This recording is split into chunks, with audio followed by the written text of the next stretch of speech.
Okay. Whew. All right, let's see what all I broke.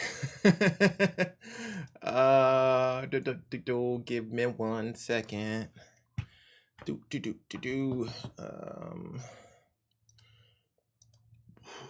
Not that.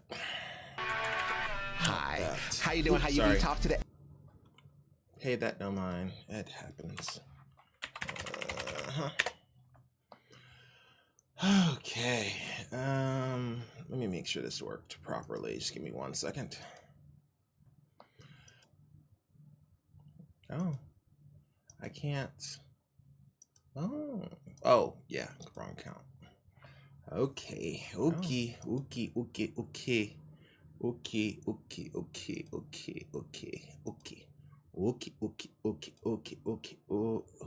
that's what it was. Okay, that's my fault. Do this and do that and do that. Alrighty, I will be with you in a moment. Okay, that did work. Okay, that did work, and that worked. Okay, all right then. Okay, I was doing some stupid stuff. Apparently I've been doing this for a while, these streams, and apparently I'd never set them up right once, which is quite normal for me. Yeah, okay, cool. Yeah, it's set up right now. Okay, cool. All right then. Okay. All right. Hi. How you doing? How you be? Top to the AB. And yeah. So I was setting up this stream.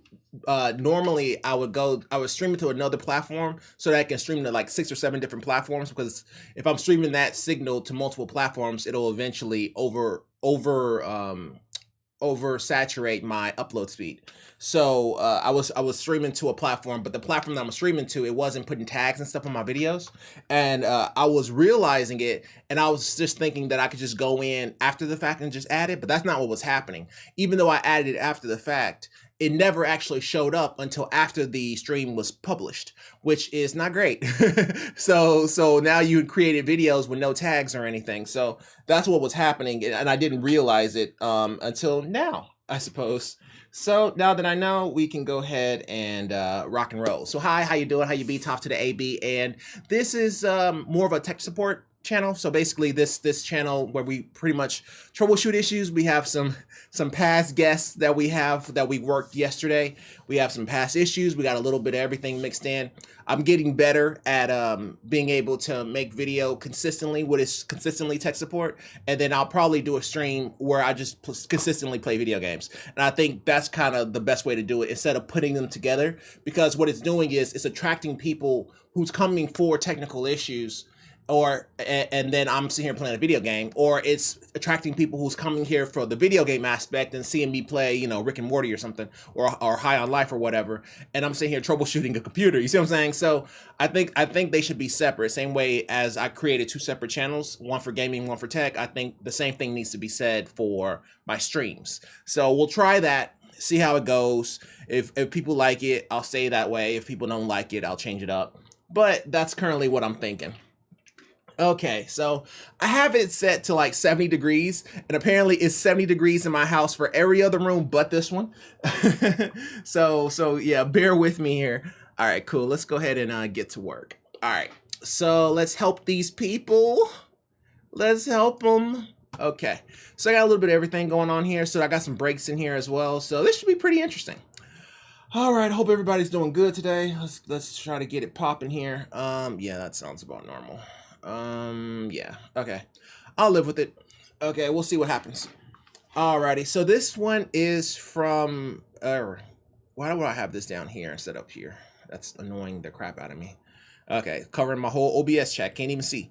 Okay, cool. That looks good. That looks good. That looks good. All right, that looks good. That looks good. Okay, cool. This is from, and everybody can hear me. Yes, this is from. Oh, this is from Car Guy LOL. Good Lord. I was thinking it was like Cargulol.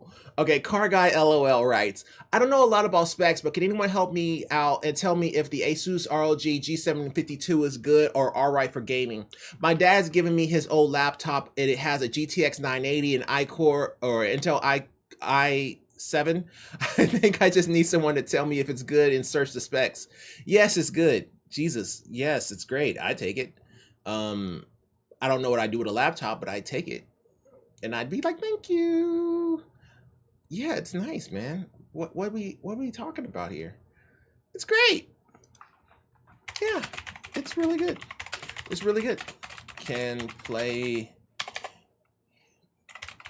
whatever you want at decent settings. Congrats, bro. I mean, it's cool. Like, what do you want people to say? Oh, it's trash. It's trash. It's a gift. Give it back. Like, what do you want me to say today? Oh man, why would you take that from him? Don't how dare you? How dare him give you a gift? You're better than that. You tell your father to give you something that's better than some rogue G72V whatever. Like, forget that. Like, why would I say that? It's a great gift, bro. Just take it and move on. Like, especially when it has a GTX 980, like I have computers that don't even have graphics cards, so I can't even talk. So yeah, I mean, congratulations. I mean, that's pretty much the way I look at it. Car guy, I'm very happy for you, bro. Okay, cool. Well, let's go ahead and go to the next one. Hey, Kate Sith, I like it, and I got it right. But the Y, but the I, but hey, it's still pretty good. Okay, just making sure this isn't a repeat. All right, let's do this. So Kate Sith writes, internet is acting freaky for a few minutes at a time. So this issue has been driving me up a wall because I've contacted my ISP a few times now. Every time I get either our side shows nothing wrong or there may be outages in your area. A lot of times they're right about that. The outages in our side shows nothing wrong. A lot of times they're right about that. But the internet isn't going out per se. Rather, it gets absurdly slow for a few minutes to an hour. Then it's high speed and fine again. What weirds me out is I'll be able to hear my friends still talking on Discord in real time, but none of my inputs are going through. I get disconnected and reconnected if I'm playing any online games. Can't speak, but I can hear them all talking with no glitching audio of the interruptions. The issue is not device side either, as all devices connected have the issue simultaneously. Before restarting, my modem and router fixes it, which makes me think it's not ISP side. Correct. But before I go breaking the bank on a new router or modem or both, I was hoping for some guidance. Sure. For device info, my router is a TP-Link Archer A7 and the modem is a Spectrum Standard E31 T2 version 1. I've had both hooked up to each other with no issues for about 2 years now, until about a couple of months ago when the internet just started crapping out nightly. Any advice would be much appreciated. Yes. DNS. So with this issue here, more than likely your DNS is set up to the ISP. It would explain the random dropouts, but the audio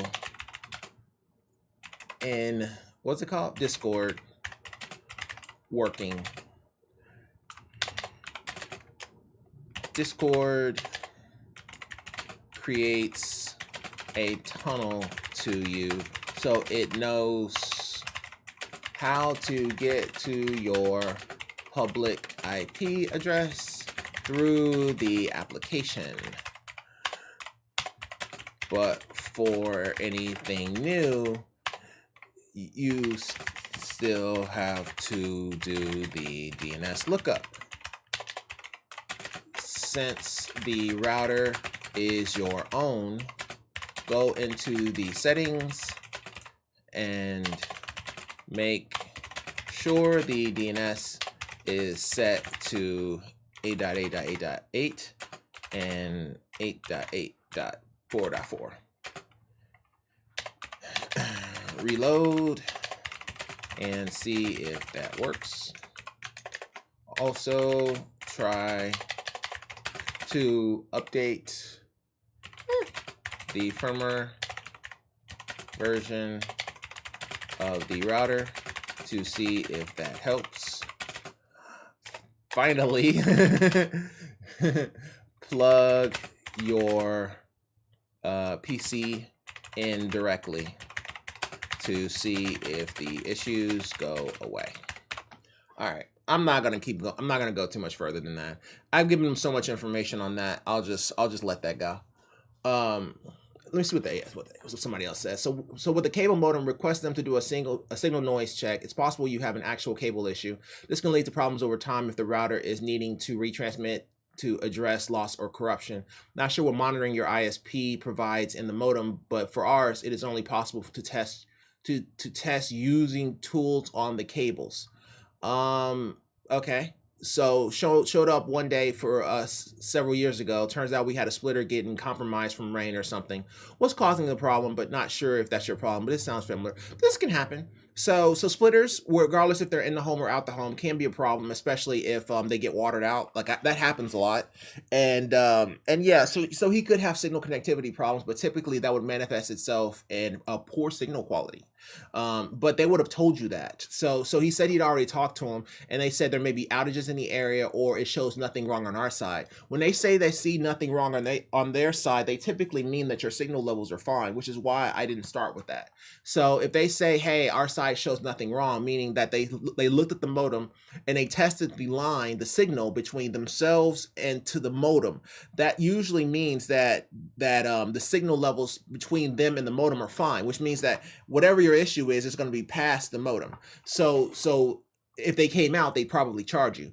And then this one here, there may be outages in the area. That just so happens to be whenever you had that particular issue at that particular moment in time, there may have been an outage in the area, and there may have been. So because of that, I don't want to side with, hey, there may be a signal issue, because your issue really sounds more like DNS than it does anything else. Because if it was a real signal issue, then your Discord would be down too. So that's why I'm going with DNS on this one. So yeah. Kate Sith, I hope that helps. Keep us posted. Probably see you tomorrow, bro. Just make sure this is good. Okay, cool. All right, Kate Sith, let's go ahead and go to the next one. All right, so this, okay, cool, it's not a repeat. All right, so this is from My Wrath is Over My Mercy. My wrath is over my mercy. Okay. Screen flashing when something pops. Hardware issue. Okay, cool. Hello, I have a problem with my new ultrawide monitor. Every time I try to change tabs or a Steam notification pops up or Spotify changes music, my screen turns black for 2 seconds. Please help. I have a problem when my new ultrawide monitor, every time I try to change tabs or a Steam notification pops up. Well, are you using the audio of your monitor? Because monitors don't know what they are displaying. So for it to black out because of it would be unlikely. Notification pop-up or Spotify change music, my screen turns black for 2 seconds. For 2 seconds? It sounds more like you may have a bad cable than anything. I would say swap it out or try a different input on the monitor to see if that works. We'll go with that. I mean, just nice and easy, not too much work on that. But yeah, that shouldn't, okay, monitors don't care. They don't care what you look at. They don't care what you watch. None of that stuff matters to monitors. So, you know, it's kind of a weird one. Oh, I'm sorry, I didn't mean to do that. Meant to go back to here. Yeah, it's kind of a weird one. Monitors don't really know or care or think about what you do or what you're trying to do. Like, that's not something that they care about. They just kind of show a picture or they don't. So if you're having an issue where you're having something happen every time you change music, then that really means that you may just have a signal issue or a cable issue or loss of connectivity between your computer and your monitor. It just so happens that it looks like it's manifesting itself with a change of music or something like that, but that's not really what's happening. I think you just may have a cable issue between your computer and your monitor.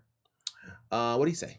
Are your drivers up to date? Is this a new monitor? What's your refresh rate set to? Otherwise, I've seen similar issues with FreeSync, G-Sync. This is a good one. What's your refresh rate set to? That's a good one because, okay, If it's blacking out, blacking in, blacking out, blacking in, it could be that the refresh rate is oversubscribed for the monitor itself. So like a lot of times when people try to, like for example, a 60 hertz monitor can actually go past 60 hertz. It can go to somewhere around 72 hertz. So sometimes people will overclock their monitor higher than what the monitor can handle. And that's when they run into problems like that. So yeah, it's a possibility that he may have overclocked his monitor past what it's actually comfortable with. That's why a lot of times people their monitors are actually overclocked out of the gate. But that's what they're doing. So they are overclocking the monitor itself. But you can do it too. If you have like a 60 hertz monitor, you can overclock it to 72. So yeah, that's a thing. But give me 1 second here. I just want to check something because it's looking kind of weird here. Is this working? Yes. Okay. Cool. Yeah, it's working. All right. Whatever. All right. We'll keep it rocking. Okay. So yeah, we'll just go with that. Alrighty. And ooh, fancy. So I created and 3D printed a 5.3 liter case. That's actually really sweet. Look at like the honeycomb grill is probably one of the best setups for cooling, because I mean it's so open, so all that heat just escapes. So a lot of times you don't even need fans whenever you have builds like that. It's great. Ooh, look at that. So he had my phone in another room. So he has the power button here. He has a power supply. He has the CPU. No graphics, it looks like, but he has the looks like he has a wraith for the cooler, or some type of a wraith. Yeah, the stealth. And wow. Oh, okay. So this is from another case, and he just turned it into his own little small PC, which is actually pretty sweet. And then he cut out all of this, and then he created the little power button from it. Yeah, that's pretty sweet, bro. That's nice, and it's travelable. Like if that's a 5600G, like he can play like anything at 1080p, like that little box. That's pretty sweet. Congrats to you, sir. Look at that. Okay, all right. You do your thing. So yeah, extra picture I couldn't fit in the post. I wish he had the specs. Yeah. Okay. I used random components I had laying around, so the specs are weird. Yeah, and I mean, I can tell that, but I mean, it's still a pretty good setup. A 3600 old PC. 3600 doesn't even have. Does a 3600 integrated graphics? I don't remember. Or maybe it does, because the 5600G does. So yeah, maybe it does. And then he says the ASRock A520 ITX AC he just bought. And then he has a 300 SFX power supply. Probably gonna explode. Yeah, maybe. No name. 500 gigabyte M.2 SSD, 120 gigabyte SATA SSD, and 16 gigs of DDR4. That power supply is a little iffy. I don't know what it's rated at. Maybe I can look it up. Let's see.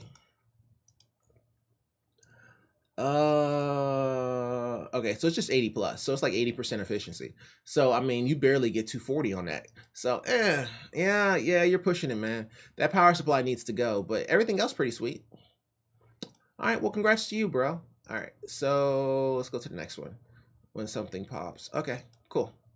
Okay, so this one is from Fluid Assistance 6882. Fluid writes, AMD drivers update problem. Hi guys, I have a problem with my drivers. When I don't update my drivers, it just uninstalls.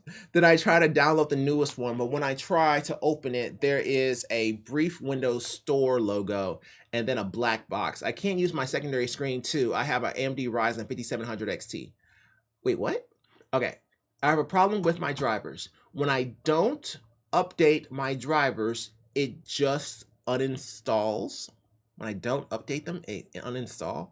Then I try to download the newest one, but when I try to open it, there is a brief Windows Store logo and then a black box. Windows Store logo and then a black box. Yeah, I'm not sure on this one. There is not enough info here. Could you provide a picture of what you are referring to? Also, these are almost two different issues. Also with the secondary screen not showing a picture, what happens if it's the only screen? Does it show a picture then? So we'll work them as if they're separate, because it doesn't really sound like his issues are together. It sounds like he literally has two different issues and he's asking two different questions that have nothing to do with each other. So because of that, we'll treat it that way. And be like, okay, well, the first one, I don't even know what he's talking about. So I need to see a picture of what he's referring to, because it's hard for something to go in and just straight up uninstall your drivers just like randomly, unless you have like malware or something. But even so, malwares don't really look to uninstall drivers. They look to grab information. That's the whole point. Or grab information or cause havoc because they can, you know. So for it to just go in and start uninstalling drivers is a little weird. So yeah, that's a kind of a weird one, man, because if it's uninstalling drivers, then it can explain why your monitors aren't working. But I can't see something else doing that just randomly. So yeah, you're gonna have to show me. And then the Windows Store, or it taking you to the store, that's not something that AMD Ryzen would do, right? Ryzen doesn't even use the store. So yeah, there's just too many iffy things here. You got to show me. You got to show me, bro, on that one. But the second one with the secondary screen, I can live with that. If it's just a secondary screen, you know, I would turn it into primary screen and see if it fixes the issue. If it doesn't, now we got something. So yeah, we'll just continue troubleshooting. We'll keep it lightweight. We won't go too far into it. Let's see what he says. Fluid assistance, see you tomorrow, I guess is the best way to say on that one. All right, let's go ahead and hit up the next one. Okay, cool. Ooh, it's pretty too. Changes the color and everything. So networking, okay, so what is that? Okay, so tech support is blue, but networking is light blue. Okay, I can live with it, it works. All right, so this one is from Salted Grapefruit, or Salt Grapefruit, 8549. I've never actually put salt on a grapefruit. I just don't think salt and sour go together, but I think they're actually really close on your tongue, like where they are. So maybe that's a thing, but I don't know. I never really thought about it. My Wi-Fi sucks. Okay, cool. That's a good way to start, bro. Hold on, let me get the tea. Let me get the tea, because I'm probably gonna start stuttering halfway through. Oh my God, I ran out of sugar. Well, it's not sugar, it's like stevia, but I ran out of stevia, but it's actually pretty okay. It's okay. It's just, it tastes like water. It tastes like hot water. Okay, Salted Grapefruit writes, my Wi-Fi sucks, the Wi-Fi extender is worse. Please help me figure out if I need a hotspot and how to figure the right one. Expos from our tech support, okay. Hi, friends. Hi. Oh, you called me a friend. I appreciate it. Context first, then questions. Please help. I'm losing my mind a bit. I got you, bro. My Wi-Fi sucks. Total butt. And the Wi-Fi extender is worse. I work remotely. It drops my calls. It stops working in the middle of loading a web page. I work on the opposite side of a 2-bedroom apartment from the modem and router. Roblox. Hi. I played Roblox earlier today. We should talk about it. It wasn't what I thought it was gonna be. I thought it was Legos, man. I thought it was Legos. It was not. It was like Peter Griffin or something. I don't know. I just picked something weird, but we'll get to that here in a little bit. But he said, I work opposite side of a 2-bedroom apartment from the modem and router. Everywhere else in the entire apartment has 100% signal strength, except my bedroom and desk. I can't move the modem and router. We'll talk about it in a minute. It was different. I didn't realize it was that. I didn't realize it was just a bunch of different games. But we'll get to it. We'll get to it. Let's help this man, because I think he's gonna lose his mind if we don't. Because he posted this 3 days ago. Let's help him. I can't move the modem and router closer to my desk. I can't move my desk closer to the modem and router. Okay. I can't move my Wi-Fi extender anywhere else or it won't connect to the router. I've spent like 4 hours on the phone with Netgear support. Wow. I've tried the extender in every available room outlet. I guess there's a lot of walls in the way. Correct. Also, the Nest thermostat, not something I can uninstall or move, that interferes with the Wi-Fi whenever it's turned on. Okay, cool. Yeah, Nest can do that if they're on the same bandwidth, but I mean, neither here nor there. And it's also worse when it's raining. That makes sense. The Wi-Fi extender is only a year old. I can't turn my phone into a hotspot. That is not an option for my phone plan. Also understandable. Question, is there anything else I should be thinking of besides a mobile hotspot? I do not really want to drop $50 a month on a mobile hotspot plan, but I can work without reliable internet. Okay, I know everybody's thinking, and everybody's right. Powerline is what the answer is. Would a mobile hotspot actually solve my problems? No. Well, yes and no. Okay, typically if you're having a Wi-Fi issue, then it stands to reason that if you had used a mobile hotspot, your wireless signal will also be pretty weak, because a lot of times when people have Wi-Fi issues, that also means they have a lot of metal in the place, or the place is just gigantic. So generally, okay, so when you set up Wi-Fi, like let's say if you're a Wi-Fi engineer or wireless engineer and you wanted to set up Wi-Fi for somebody, typically you do what's called a mesh topology, which means that you have multiple routers in different spots and they all share the same SSID. So whenever you jump between them, you actually just stay on the same network. So, but it looks like in your case here, you only have that one router. So it just maybe your signal is weak. And then on top of that, whenever you put an extender in, it's still weak. So that can be a couple different things. One, it can be that everybody's on the same bandwidth. So everybody's on 2.4, including Nest. So because of that, your signal is weak. You can fix that by changing the channel. So if it's on 7, change it to 11. If it's on 11, change it to, I can't remember what the other one was, but let's just stick with 7 and 11. If it was on 7, change to 11. If it's on 11, change to 7 and see if that helps. So you can do that. That is an option. But the second option would be Powerline. That's probably going to be one of the best options for you. So that's how I would troubleshoot this. So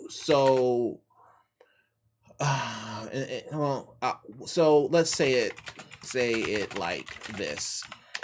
One Powerline would be the better option for you, most likely, and 2, so Powerline adapter would be the better option for you, most likely. And then secondly, what are we talking about? Oh yeah, the channel.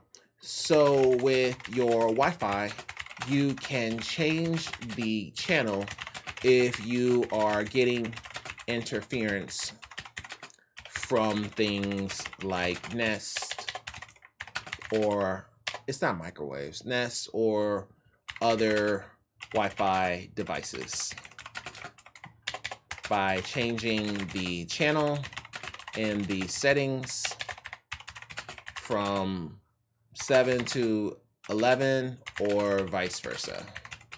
So we'll go with that. But yeah, I think Powerline will do him wonders. So what did everybody else say? Let's go through them. Okay, I'm ready. All right, so what did everybody else say? Okay, so this guy said use wires. Okay. Are there cable TV hookups between the bedroom and the other rooms of the router? Try using a MoCA, multimedia over coax adapter. I don't know what that is. Multimedia over coax adapter. I've never used that for network connectivity. I'm not sure what that is. Can you run Ethernet cable between 2 locations? Most Wi-Fi extenders will work with a wire connection back to the router in what is known as AP mode. Yeah, access point mode. So yeah, using the router as an access point and then turning the extender into the actual router. That's fine. But Powerline. Oh, duh, thank you. I can run Ethernet or any other cords between the 2 locations, but there's a cable hookup in the bedroom. I read this. It sounds like I need 2 MoCA adapters, one to connect to the router and the other to connect to the coax in the bedroom. Then I need an Ethernet cable to run the MoCA adapter in the bedroom to my computer. I don't have or use MoCA. Yeah, I've never used it. Even me, like I've never used it. I use Powerline, but yeah, Powerline should be to do the trick. Everybody should say Powerline. Everybody's right. I'm not even about to read all this. Everybody's right. Okay, so I only have to cover 1,300 square feet. Is there any probability that the issue is my existing equipment, router, extender? I'm about to repeat myself. He'll see it. So yes, there is a possibility that it could just be your channel. So changing it to a different channel may fix it. But yeah, Powerline. Everybody is in agreement. Powerline. All right. So okay, I downloaded it. I didn't play for that long. So let's start with that. With Roblox, I didn't play it for that long, and so I just tried it out, and I was like, okay, cool. And then once I logged in, I realized it was just a bunch of different games that you can play, and I was like, okay, cool. And I just clicked on like the first one I saw, which was like Family Guy, and it was like all about feeding Peter sandwiches. And then I got ran over by a car like 8 times. And then I put him a sandwich in the refrigerator, and I was like, I don't want to do this anymore. I never envisioned myself trying to feed Peter Griffin. So I was like, okay, cool. I'll just play another time. And that's pretty much my entire experience with Roblox. I thought it was like Lego Batman or something. And Lego Batman is pretty sweet, right? Because if you like tee off on the settings and max out the graphics, it's actually really, really pretty. So I thought it was like Legos, but it's not. It's not like Legos at all. That's not it. It's basically a bunch of programs that are created by a bunch of different programmers that you can play. And it's pretty, I mean, it's sweet when you can go to all the different games and try them out and all that kind of stuff. And you build games for a community and people like them and stuff like that. So I get the appeal. I couldn't get into it on the first one. And I was like, okay, I'll try a few other games, but the things that people can create with different programs is pretty sweet, but it's one of those things where you just kind of have to take a day and sit down and actually just play. And I don't really have a day to sit down and just play, because I only have like different spurts of hours, right? Because if I work, I'm on call. If I'm do this, I'm on call. So I don't really have a full day to do anything. So it's one of those things where you just got to take a lot of time to sit. And then on top of that, I don't know when I'm gonna go back to the whole streaming of games, but I'll add that to it. So I'll try that, because I mean, there's a lot of interesting things that can happen. Getting ran over by a car 8 times would have been pretty funny. If I was actually on a stream, I would have made that hilarious. So there's a lot of good that's coming out of it. So I think I just need to play it some more to get a better understanding of it. But that's how I feel about Roblox right now. It's just that I have to sit down and really play it, or just randomly just start playing and seeing what comes of it. I'm not even sure how to add it as an input in OBS. I guess I'll figure that one out too. Alrighty, so yeah, that's what I think of Salted Grapefruit. I didn't realize he had so many comments, because generally if you have 14 comments, somebody got it right. All right, cool, a break. Okay, cool. So this, ooh, that's nice. So look at that. So that is, it's the same size as the SFX, the Dan case. Teeny tiny gaming machine. That is really, really small. I wonder what are the specs. ZS84V2. I've never heard of that. Never heard of that. Oh, it has PCIe 4 too. Oh, look at that. It looks like the okay, it's an uglier version, but but it looks like the Dan case, A4SFX.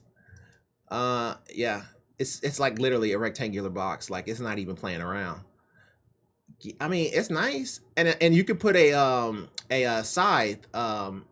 What's it called? Grand Comma Cross. The scythe fan from the Grand Comma Cross you can put on there too. So that's pretty sweet.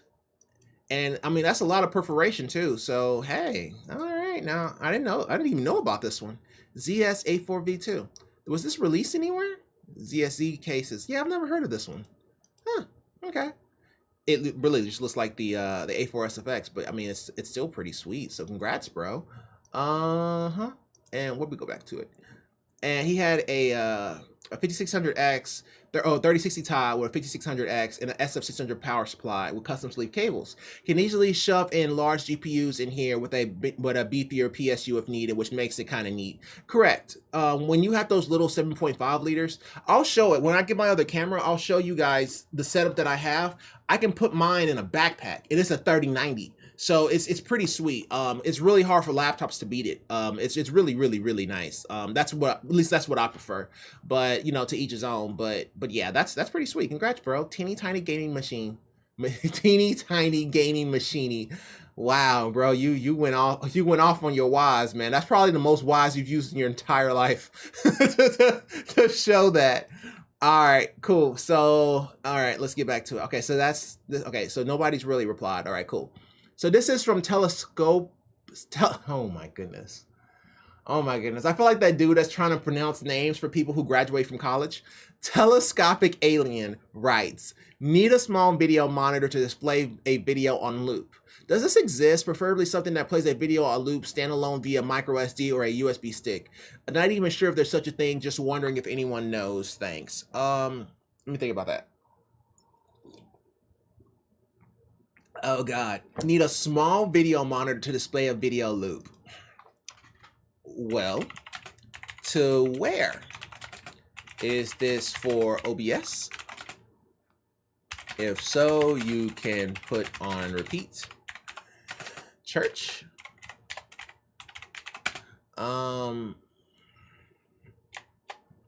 Well, no, just well, to where if this is OBS, if so, you can put it on repeat. A small video monitor display a video on loop. Okay, maybe a video on loop. Okay, he put it in programming though, so he's not even talking about OBS. He's talking about he has a program that creates a video on loop, and he just needs a monitor that plays a video on loops standalone via micro. Or is he talking about an actual do or for loop for like programming? But if that's the case, that actually doesn't even make sense, because that's just a loop doesn't do anything unless you actually set it to do something and compile it. So preferably something that plays a video on loop standalone via micro SD. Okay, so you want something that you can put a micro SD card into and it plays a video loop. No, because you think about like maybe like a surveillance camera that can take a feed like that. Not really. Maybe something like a surveillance camera that can play a feed, or a Chromebook may be a decent out. You didn't mention what size you were referring to.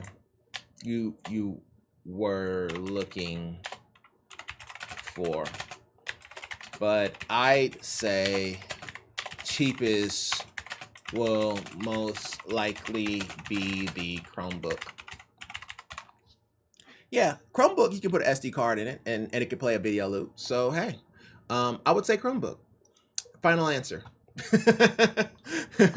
didn't give me enough information to go off of. Unless you're talking like a 27-inch, then obviously it wouldn't be a Chromebook. But I mean, hey, you talking about a small screen? You know, you can get a Chromebook for what, like $200-300? Well, it used to be $200-300. I guess it's not anymore. But you can get a Chromebook for maybe $300, $400, something like that. And hey, it may be able to do everything you needed to do. Telescopic alien. So I hope that helps, bro. Alrighty, okay. Here's a repeat. I knew I was getting close to these repeat offenders. We're getting in there.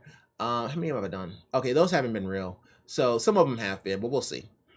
All right, so this is from Nimiron. We talked about reactivating a graphics card without a screen. Oh, okay, yeah. So okay, let me think about this one. All right, so this person. Okay. What I disconnected in turn. Okay. I'm trying to remember how to say this. So this person has a laptop, right? The laptop's screen isn't working. On top of that, the laptop has a graphics card. Okay, he disabled the graphics card and display adapters. Okay, so because of that, his HDMI input doesn't work on his monitor. Or on his laptop. So if he goes HDMI on the back of the laptop or side of the laptop and plugs it into a monitor, he doesn't get a picture there either because he disabled it. So he wants to know how on earth can he actually get a picture so that he can re-enable his graphics card and use his HDMI port again.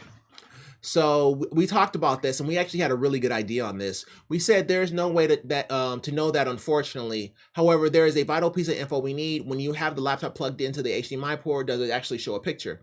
And then I thought of, well, I didn't think of it. I think we all just talked about it. Also, the best way to troubleshoot this would be to find a USB to HDMI adapter and use that to plug into the monitor. So essentially, we are going right past the graphics card. And he says, yeah, it shows light. The laptop screen is smashed, but it lights up and some pixels move a bit. When I launch the computer, I can unlock it and use the Alt F4 to shut it off again. If there was some commands to enter to reactivate the GPU, I could try doing it blindly, but I have no idea what commands to use. As for the USB to HDMI, are you sure plugging in a screen in USB would work? Am I sure? Yes.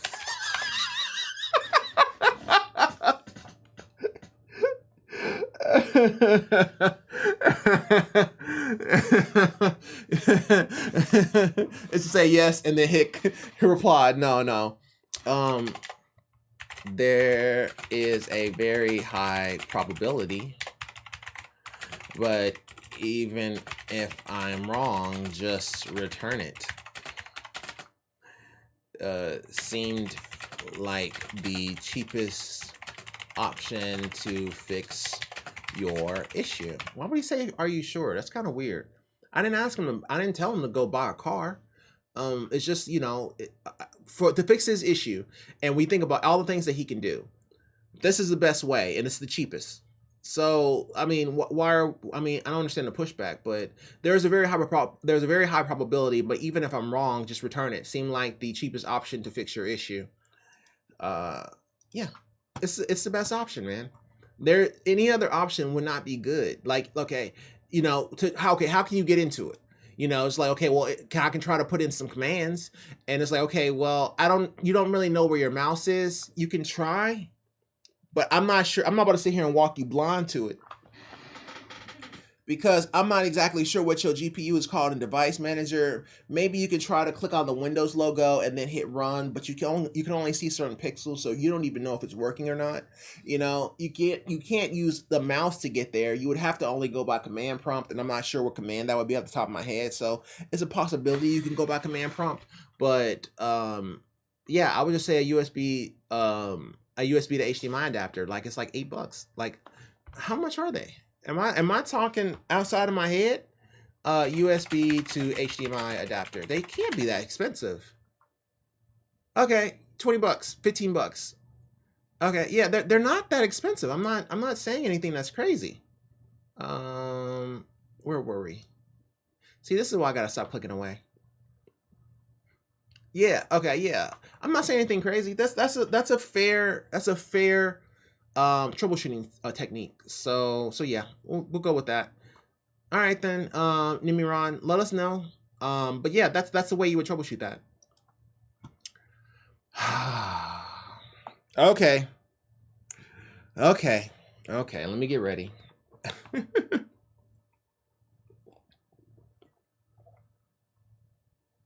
All right, folded meat. Okay, bro. Let's do it. I am ready. All right, so folded meat writes. Okay, so it doesn't matter what he wrote. I can tell you what his issue is. So we'll just do a quick synopsis, and I'll keep it as brief as possible. Folded Meat has an issue with his frame rates dropping in Modern Warfare 2. Beck and I and Roblox, we were talking about how he can just uninstall at this point, because he's been doing this for 20 days, and I mean, he really wants to play Modern Warfare 2. But we've gone back and forth about everything that he could do. We tried different things, and then we thought, I didn't think of it. I think Vec thought of the idea of that he may have some type of software that's running in the background that may be slowing down his frame rate.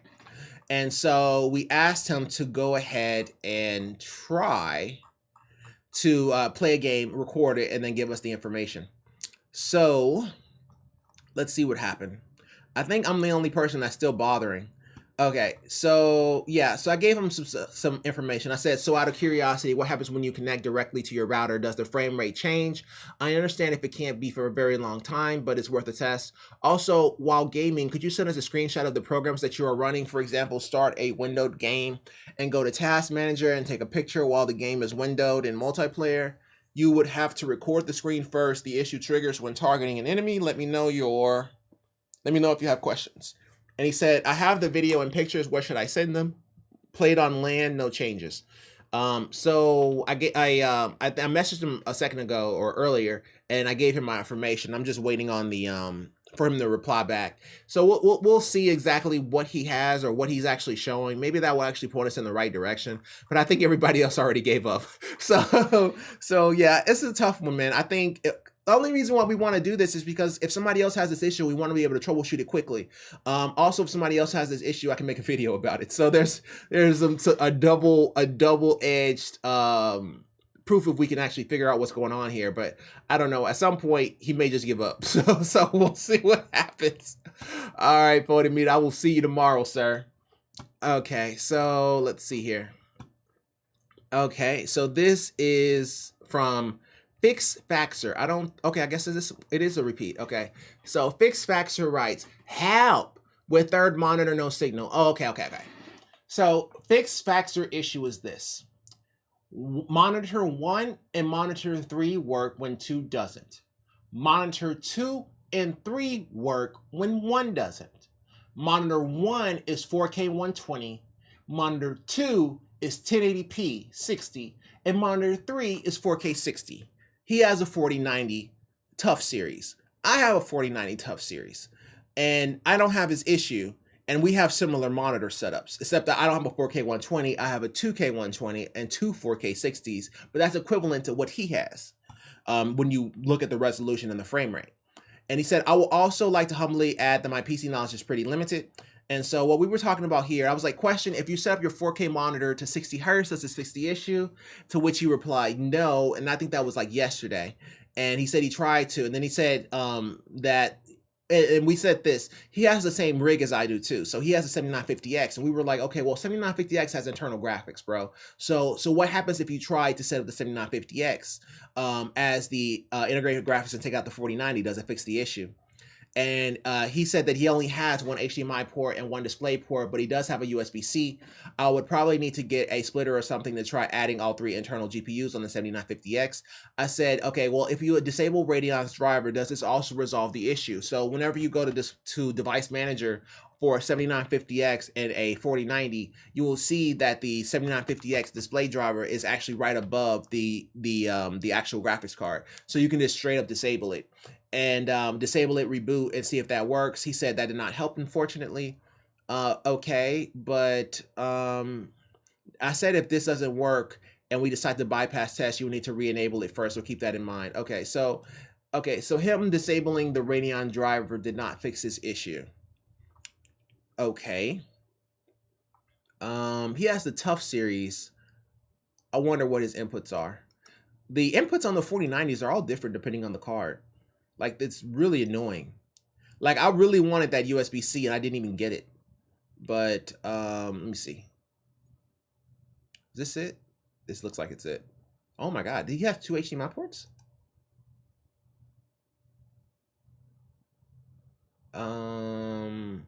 Yeah, that's right. Oh wow, it's only $2,300. That's crazy. Oh my god. You're saving so much money. Okay, so he has 3 displays and 2 HDMIs. That's pretty sweet. So if he has 2 HDMIs, let's change this up.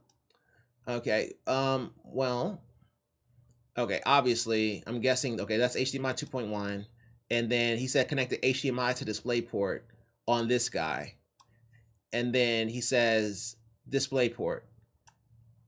Okay, well, HDMI to display, which means that this guy here, this LG, doesn't have a display port. Is this a monitor or television? Let's look at this. No, this should have a display port. Why wouldn't it have a display port? Let's look at the specs of this guy real quick. Specs. Inputs. Oh my goodness. HDMI. Oh, a D sub. Okay. Oh, that's right. I think we looked this up yesterday or a day before. Okay, cool. So this guy does not have the ability to display anything but HDMI. Okay, well, what happens? So he has HDMI 2.1, and then he has display, and then he has HDMI to display. But he doesn't have to. He doesn't have to run that. He has two. You have 2 HDMI ports. This will not work. We can bypass. You'll need to re-enable it first. So keep that in mind. Reply. Oh, no. Edit. Okay. Ooh, I didn't mean to do all that. Jesus. Just let me reply to the man. Okay. Okay, so for this, doesn't the 4090 Tough series have 2 HDMI ports? What happens if you use a HDMI to HDMI adapter to the 1080p monitor? Does it show a picture then? You know, I've never, okay, it's been a while since I've run into a graphics card that has 2 HDMI ports. And remember, one of his HDMI ports is at 4K 120. I'm wondering if it's giving him problems because the others, because the others, he's doing like a HDMI to display and stuff like that, and maybe that's giving him issues. I've never had a 4K 120, so I'm not exactly sure. you know, maybe he's having some type of an issue because it's kind of a new GPU. But what happens if you use the HDMI to HDMI adapter to the 1080p monitor? Does it show a picture then? Yeah, I'll go with that. And because he's using an HDMI to display, and I'm thinking that it may be well, okay, I was originally thinking that it may be a cable, but we know that 2 and 3 work when 1 is out. But if we just go HDMI to HDMI, then that'll let us know, because this is display and display.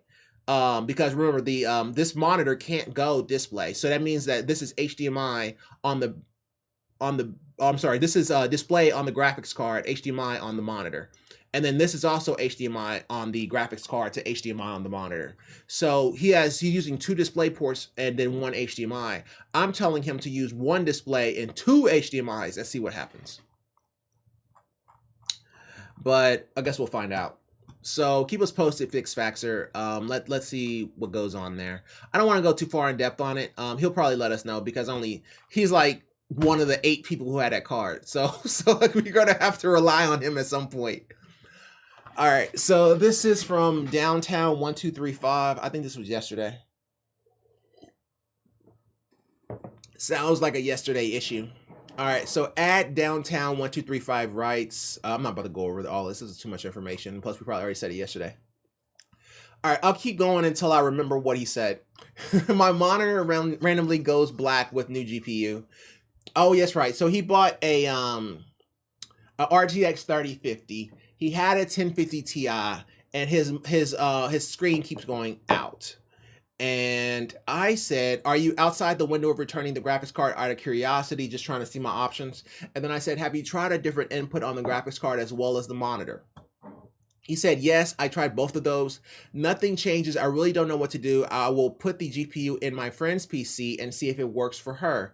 And if not, I will just return it. Okay. Okay. Keep us posted. That's good. That's good.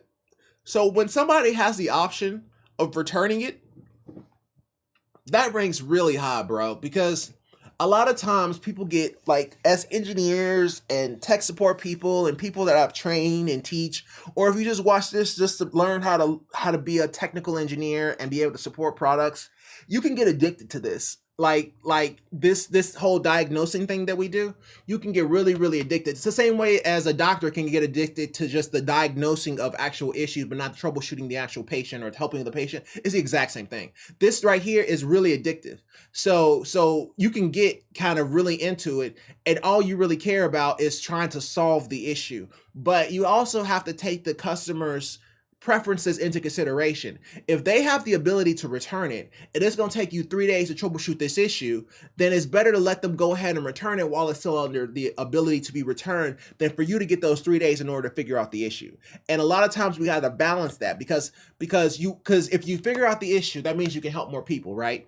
Or if it's a bug or something like that, you can figure out what it is and then be able to help multiple people. But you also have to take the customer's time into consideration. If it takes you a week to fix it and they only have like 3 or 4 days left before they have the ability to return it, then let them return it. There's no point in sitting here trying to troubleshoot the issue if it's going to eat up all their time. So you always gotta balance that. That helping the customer, but also trying to solve an issue. And people struggle with it over time, but yeah, that's what you got to do. Just let him do his thing, and return it if it's not a problem. And then, you know, if he puts it in his friend's computer and the friend now has the issue, or his friend now has the issue, then we're already looking at the graphics card at that point. So yeah, just let him do his thing, and just keep us posted. So let us know at Downtown 80 Downtown 1235. Let us know 1235. Alrighty, so let's go ahead and go to the next one here. Ooh, wow. A 3D printed case. That's actually pretty sweet. I always try to convince myself to buy one, and I never think about it, but this is actually really good. Think about this. Look at this build. So he has his power supply on the bottom. He has his motherboard in the middle, and he had his graphics card at the top flipped, okay? So he has a riser going to his graphics card flipped towards the top, so it's pulling air from the top and exhausting it out the back of the case, okay? And then any leftover heat, he's already towards the top, so it can still escape. That's pretty sweet. That's pretty sweet. That's really good. I don't know, that's kind of a setup that that you should sell. Now, the only thing is this right here, I think he's setting it up to be a glass panel, but I wouldn't do that. I just put perforated holes or leave it open. I think this may be open, but if he can make it perforated, that would be pretty cool. And then he may have like a handle. Yeah, he has a handle at the top. It almost looks like soap. But that's actually pretty sweet, man. Congratulations. That is nice. I like it. Ooh, so here's the components. He has a B-Strix Mini ITX motherboard, a 5600X, 16 gigs of RAM, and a Gigabyte 1650 low powered, and a Be Quiet 300 watt TFX power supply.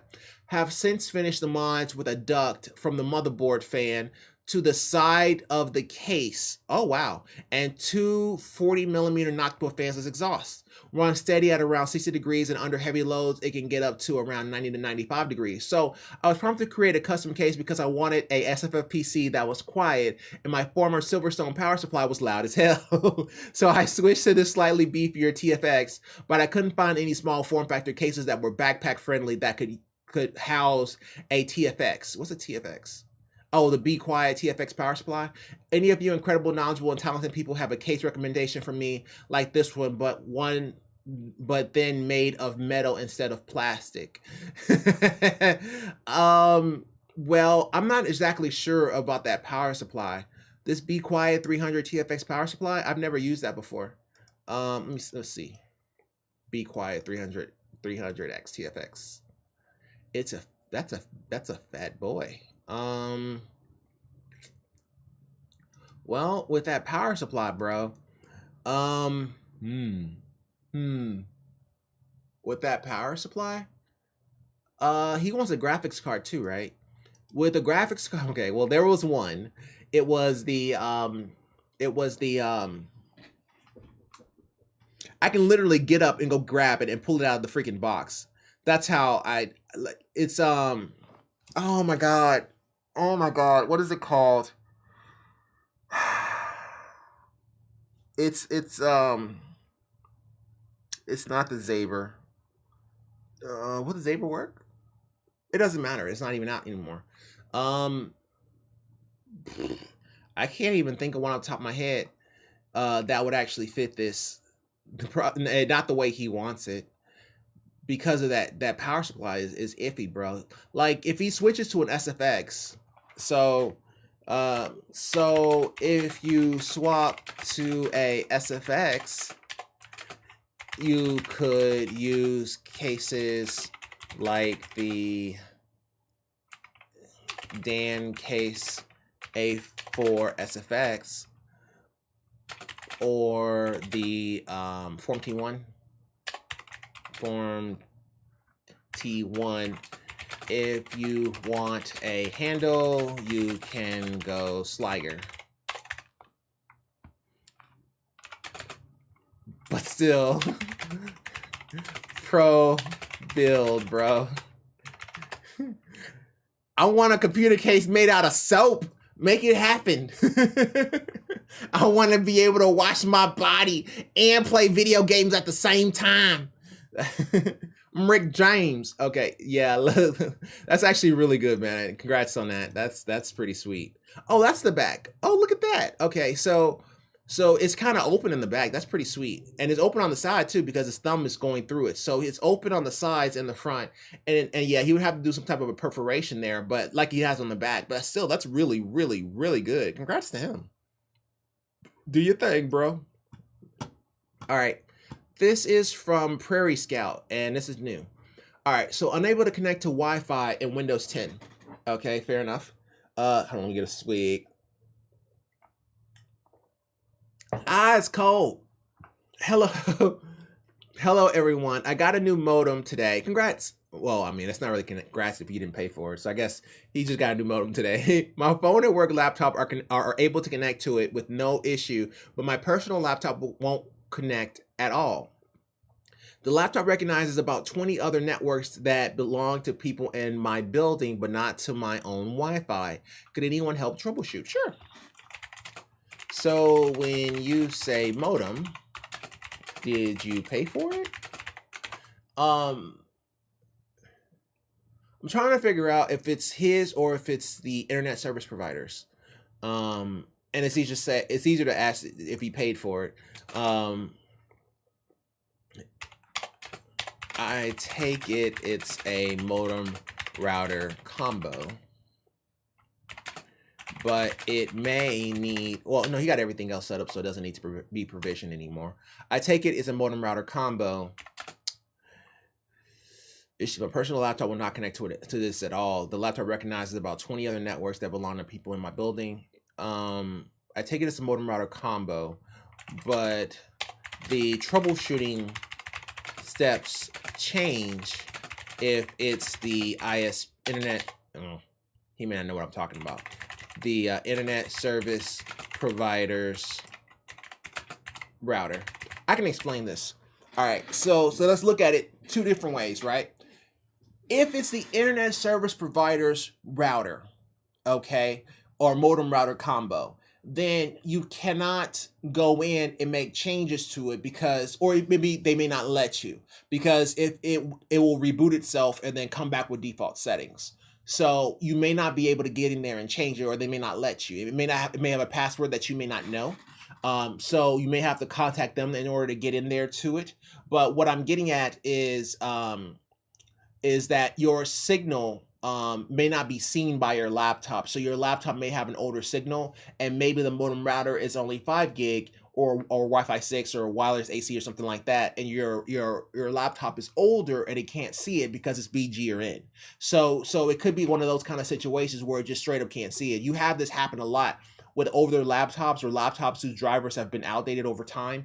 A lot of times they can't connect to new wireless routers. So that's a possibility. So you can go in and change that setting if it's yours. But if it belongs to the internet service provider, they may not let you. So that's the reason why you need to know if it belongs to them.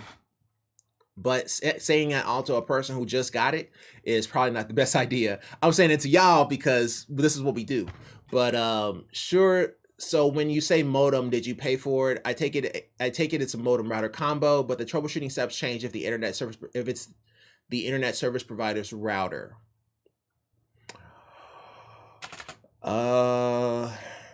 Does your laptop work when hooked up directly? We'll go that route to it. But if y'all want to know the conclusion of this, he's probably going to have to buy a wireless dongle so that it will be compatible. That's probably going to be the conclusion to this, but I'm not going to start with the conclusion right now because I don't want to jump to conclusions. Like, I don't want to start with the conclusion, but here's the conclusion because I don't want to jump to conclusions. But the conclusion is more than likely he's going to need a Wi-Fi dongle. Alrighty, another repeat, another blast from the past. All right, cool. So this is Edgemaster D. We talked about this issue. So he said, "Good evening, guys. I'm recently having a problem with my laptop, and oh, that's right. So his niece broke it. It's not driver's problem because it works fine in safe mode. What can be the problem?" And okay, so he was saying, let me make sure. Let me just repeat it. After a niece of mine played with it, the mouse and keyboard stopped functioning after the Windows start. It's not a driver's problem because it works fine in safe mode. So we wanted some more information, and I was like, hey, go ahead. Okay, so we were talking about this, right? And we were like, okay, well, go to Device Manager and see if you see the drivers for the mouse and keyboard. But then Vec was like, well, okay, well, how he's going to get to Device Manager if he doesn't have a mouse and keyboard? Okay, but in his settings, he was saying that he got into safe mode. And I was like, well, how did you get into safe mode if you didn't have a mouse and keyboard? So he has something, right? So then we had asked him, hey, it sounds like a driver issue, but what kind of laptop or mouse is this? Also, do you have a spare mouse in your house we can use to get to Device Manager? Also, you never mentioned whether you had a separate mouse or if you're using the trackpad. And then he said, sorry, I'm using both mouse and D-pad. Mouse and D-pad, either working. Neither working? Okay, when you say mouse and D-pad, does he mean so you have a spare mouse? Or a spare keyboard? Any will do. May just have to buy a cheap one to get to Device Manager and return it when you're done. let's go ahead and just say it. Let's go ahead and put money into it. You know, y'all know I hate talking about money quick, but in this case here, I would say let's go ahead and talk about it, because you know, just buy like a $5 mouse and a $5 keyboard. You can probably okay, maybe my numbers are a little off, okay, but you should be able to buy some type of a cheap mouse keyboard combo for relatively cheap and be able to use that in order to get everything going. You don't really need the keyboard, you really just need the mouse, and see if that can get it going. And then once you have that, you can just return the mouse. That's what I would say for him. So Edgemaster D, yeah, we're just gonna proceed forward, and we're gonna keep it as cheap as humanly possible, bro. Just go buy like some little cheap mouse that you can get anywhere with like a AAA battery or whatever, or AA battery, and then see if that works. And then once you get into device manager, you can take it from there, because we gotta see. We can't do anything if we can't get the device manager in your particular issue. Alrighty, so this is a okay. So this is from Innocuous Leaf, and they write, heard a crack when I sat back down on my old Aeron, and now this part is broken. What do I need to do to replace it? Nothing, bro. That looks real broke. Well, if it's wobbly, typically Herman Miller's have extremely long warranties. You may be able to get them to repair it for you. It's like 12 years. So yeah, I mean, it's not a whole lot you can do, man. Those things are darn near a whole lot of metal. But yeah, if it's doing something like that, you might want to just call them and see if they can help you with it, because there's not a whole lot you can do, because these chairs, man, when they come, they're already built. So they're already pre-assembled. When they send it to you, it's pre-assembled. So there's nothing that you're really doing here. It just comes in it just comes in a gigantic box, right? So because it comes in a gigantic box, there's nothing that you have to do personally. So because of that, if something breaks, there's nothing that you can really do personally. You would have to get in contact with them. They may have an extended warranty or something like that may be able to help. You know, because if you had it for 8 years, you can just return it. Correct new cylinder. I got one off Amazon. My brother's Aeron worked fine. Oh, you can get them off Amazon? That's kind of interesting. Yeah, I mean, but I was going the warranty route, but yeah, I mean, if you get one off Amazon, you can go ahead and try that. But I've never actually disassembled one. I just I'm new to the Herman Miller space, but yeah, I would try to see if you can get under warranty, but if you can't, yeah, do what they say. Just go on Amazon. That's interesting. I didn't know you can get the parts off Amazon. All right. I didn't even know Herman Miller had a Reddit. That's how outside the box I am. Herman Miller has a Reddit? Holy crap. All right, so now we got a phone one. Oh, Recluse. Yeah, I remember him. So his phone bugs out when it's charging, and he has an Asus ROG 2. And then he said he has a 45 watt charger on his phone that only supports 30 watts. And he said his phone, random gestures and stuff stopped working, right? So I was like, okay, well, it sounds like your phone is hot or overheating. Therefore, things like extra buttons popping up can happen. I would say to try with the included charger or something of like power to see if that resolves the issue. It can be a USB-C on a PC for all I care, because that's typically weaker than the charger. But it would be something different to test. So try those out and let us know how it goes. You can also try a driver update. Will do. Thanks, mate. Okay. I don't know why I brought that up. I guess because it's positive. So yeah, you know, that's how you would troubleshoot that. You know, it could just be that a lot of times when those phones, especially like ROGs and gaming based phones, when they get hot, when they get hot, all bets are off. Okay. It can do an extra button. The screen can actually go in and out. Like when they get hot, all bets are off. You can't be like, oh, it can't be that. Once it's hot, there's no coming back from that unless you cool it off. So yeah, when it gets hot like that, it's anything can happen. So yeah, we'll see what he says. Recluse, keep us posted. What time is it? Oh wow, we're doing really good on time. We're gonna have to probably do some extras. That's okay. We'll get to it if we get to it. Okay. Help, how can I recover an audio sent to me on WhatsApp? Oh yeah, so this person here has a conversation from back in 2021, but it came with a video. So he tried to re-access the video, but the video is no longer available for download. So I was like, hey, WhatsApp has quite the database, but unfortunately, if it won't play back, then there is little we can do. You can try to download it if it's still there and try to play it that way, but outside of that, there is little we can do if it can't be resent. So yeah, that's true. WhatsApp can't do anything about that. That's unfortunate. And thank you anyway. So yeah, that's the end of this one. But yeah, there's not a whole lot you can do because WhatsApp, its database is like forever. It's really long, like it's years and years and years and years.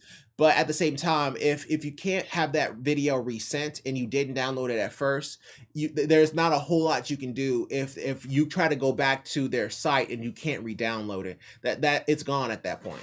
So, you know, and there's no point in calling WhatsApp. They're not going to do anything. So yeah, unfortunately, it's a goner, bro. I'm so sorry.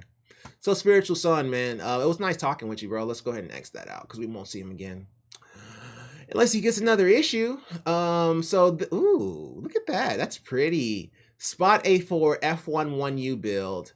Battle Station picks. That is nice. It almost is like the Mac Mini. That's what it reminds me of. That grill at the bottom, it kind of, a lot of its air for the Mac Mini actually comes from the bottom. That's actually really clean. That's really, really, really clean. Good Lord. Look at the ventilation. Look how thick that is. Oh my goodness. That is clean with the red accent. Ooh. That's clean, man. Oh my God.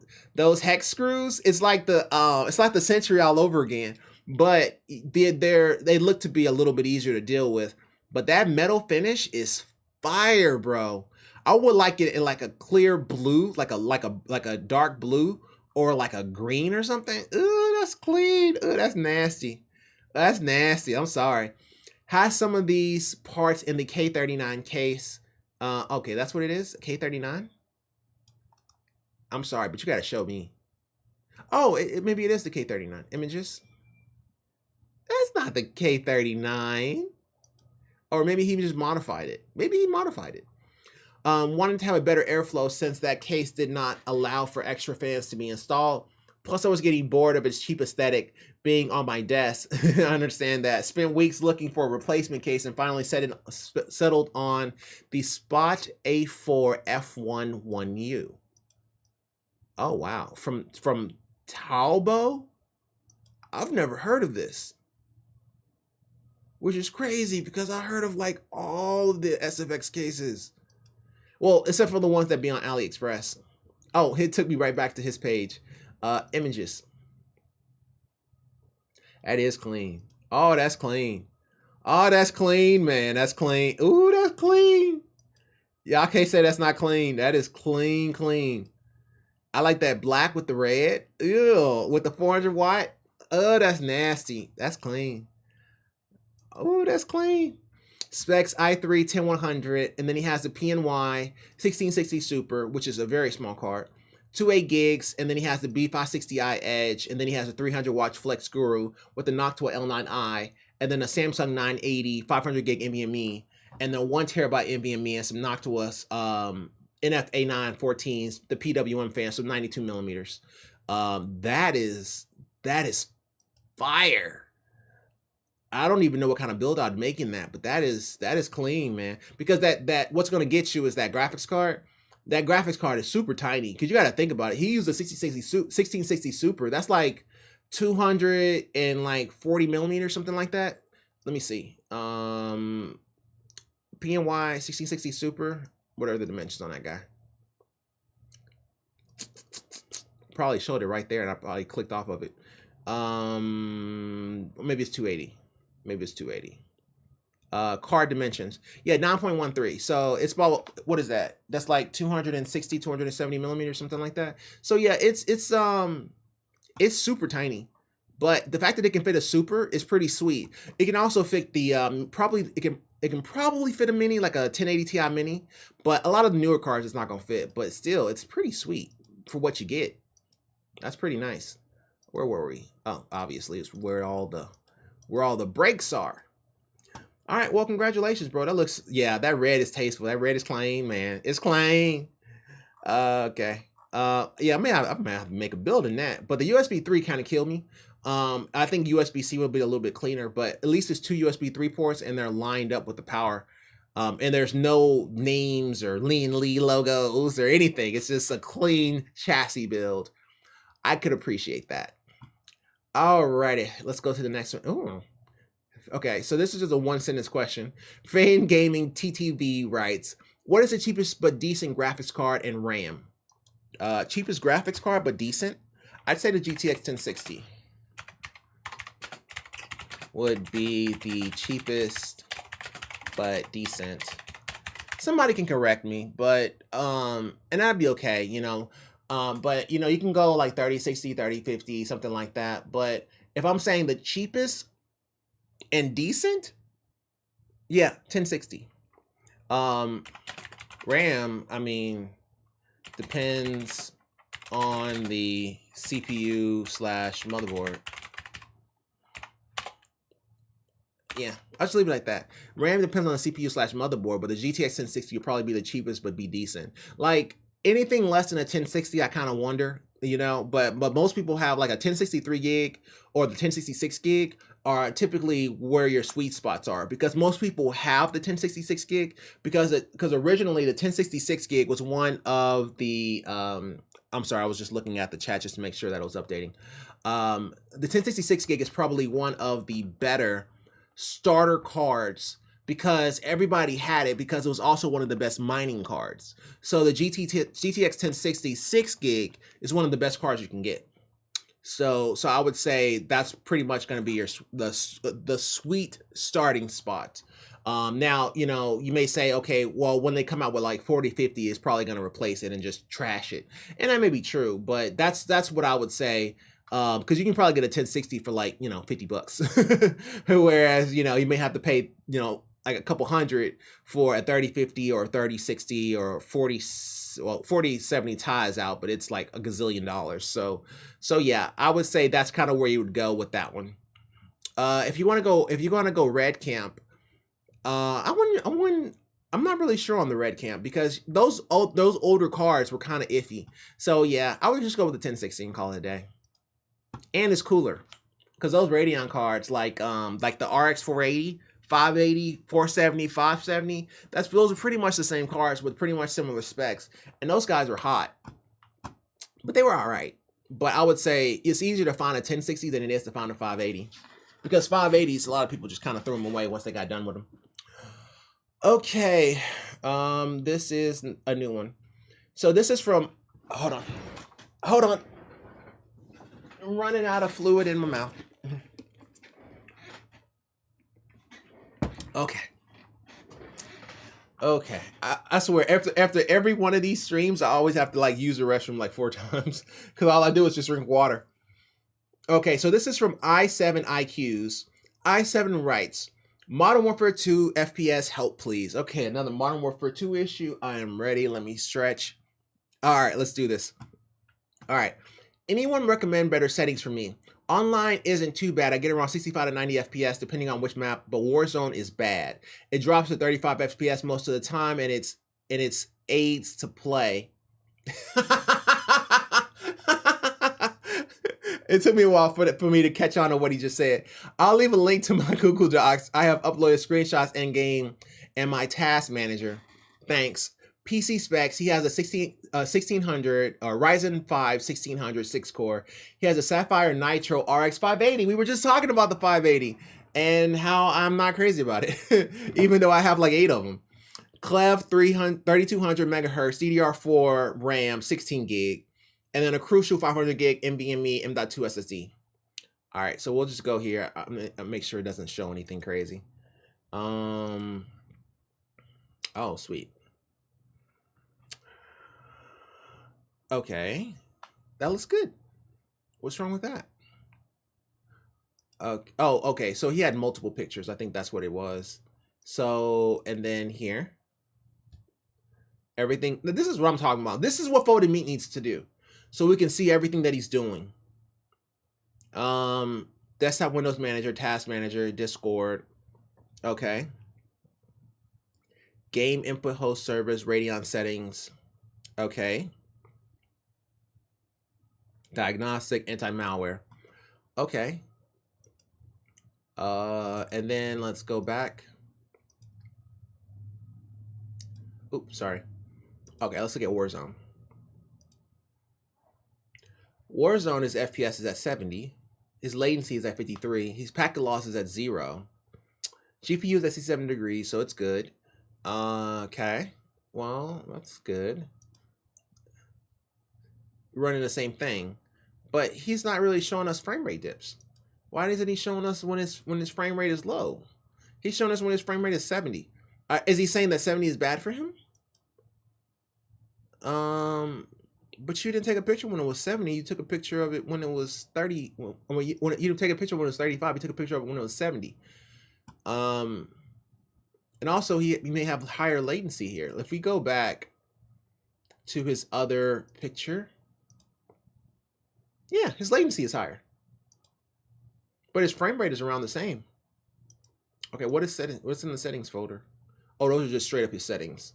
1920 by 1080. Okay. And anti-aliasing's on low, which is okay. Everything's on low. That looks good. And then we go to his quality, his texture resolution, everything is on low. And really it's all about his view at this point. Shader quality, everything is off. Everything looks good. I mean, it's super low. And also very low. Where's the viewing distance? Click on view, bro. View is the one. That is the one. But okay, whatever. So there's one that's called viewing distance, and it can go up to 120. That's gonna be kind of where it's at, because I think it can really affect your frame rates. But well, the picture doesn't really show when your frame rate dips, as the frame rate is the same on pictures between Warzone and multiplayer. It's an RX 580, right? I mean, RX 580 pulling 60 frames in COD on low, that's pretty good. But it's pulling 30. I don't think VSync was turned on, but I don't feel like going back over that just to find out. As the frame rate is the same on pictures, doesn't really show when your frame rate dips, as the frame rate is the same on pictures between Warzone and multiplayer. Man, I don't feel like going back to this. What I'm thinking about is if he had VSync turned on. But I don't remember seeing it, and I didn't feel like going back through these pictures to try to figure that out. But I'll do it, forget it. Okay, maybe I missed it, but okay, yeah, I couldn't tell. Also, I can't tell if you have VSync turned on, but it sounds as if the GPU is struggling to keep up. Be sure to update to the most recent driver, which still may be old because it's the RX 580. But that's what I would say to that. Just some small probing ones.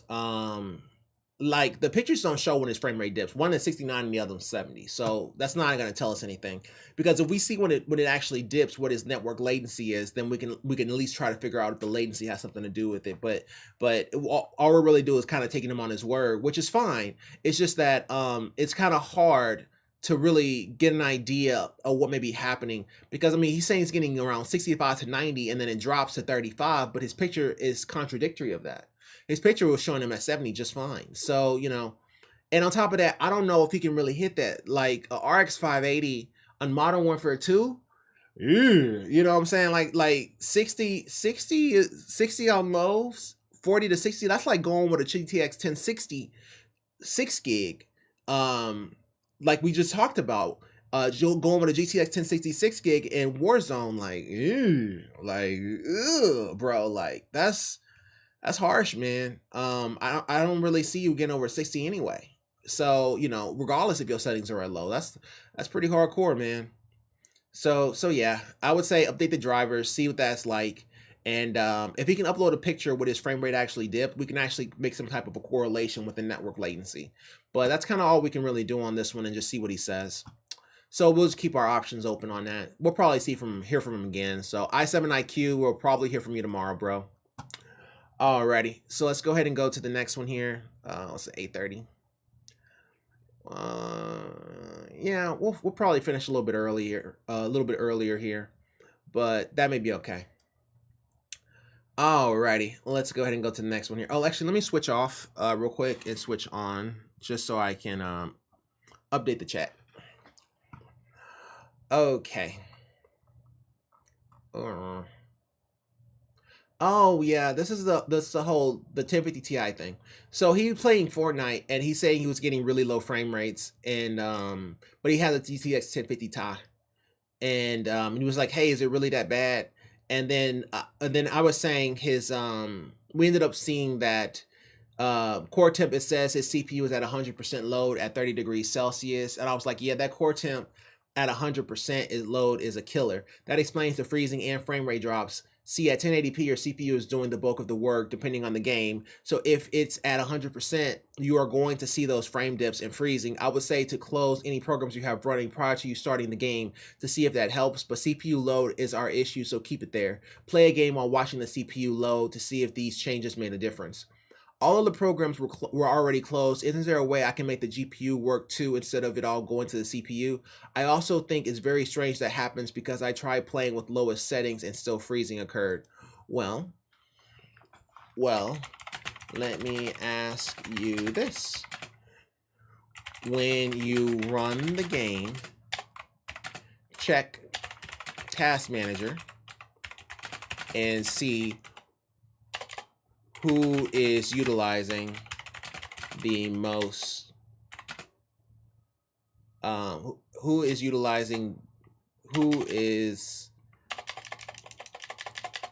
at the top of your utilization, and by how much. Well, let me ask you this. When you run the game, check Task Manager and see who's at the top of your utilization and by how much.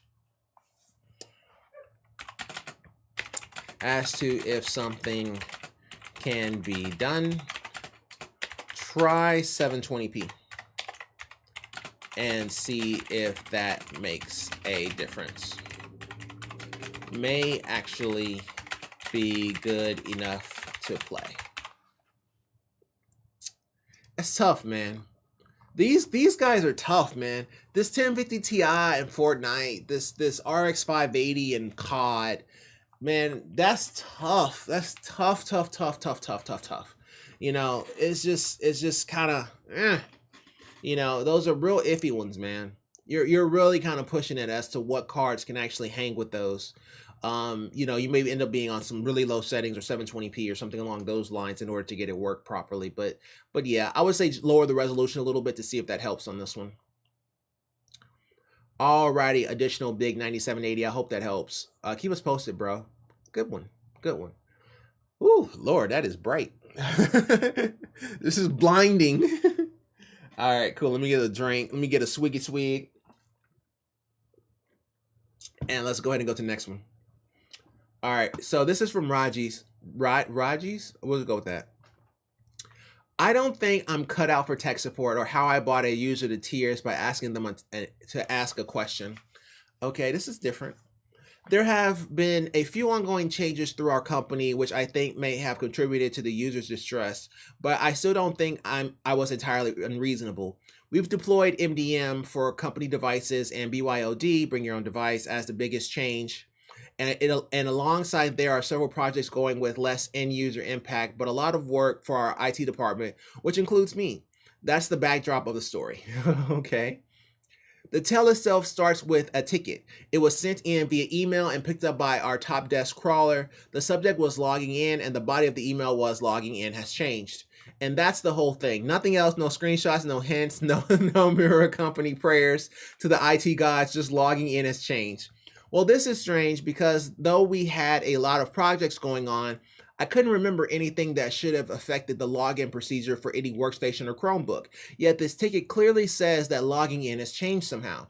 Oh, and it also didn't say what the problem was, like at all. So I wrecked my brain for as long as I could, which was considering the not inconsiderable mountain of tickets still waiting for my attention, and I replied to the user, could you tell me what your question is regarding the login procedure? And set the ticket to awaiting user input before going on my day and putting the whole thing out of my mind. Normally tickets that get this status eventually get input from the user, bringing them back to my attention. That's correct. That's how most ticketing systems work. But not this one. It sat in my queue for 2 weeks without anything and then vanished. The user closed the ticket, which is really, really rare, but because I wasn't seeing it and there were dozens of other tickets going on, I didn't notice it either. Until yesterday when I walked past the user by chance, she started irate, asking if we had standard automated emails we sent out to the users who enter tickets. I told her the only automated emails were the ones where we confirmed the opening and closing of a ticket. All other emails required our own input, which was when she started tearing up, not crying, but I knew that if I wasn't careful, I'd have her bawling her eyes out, and you'd be in trouble. So I put the verbal kitty gloves on and started figuring out why she was so upset. She shows me the ticket, which was her notification that her login has changed. And my question, where I asked her to tell me what her question was regarding this login change.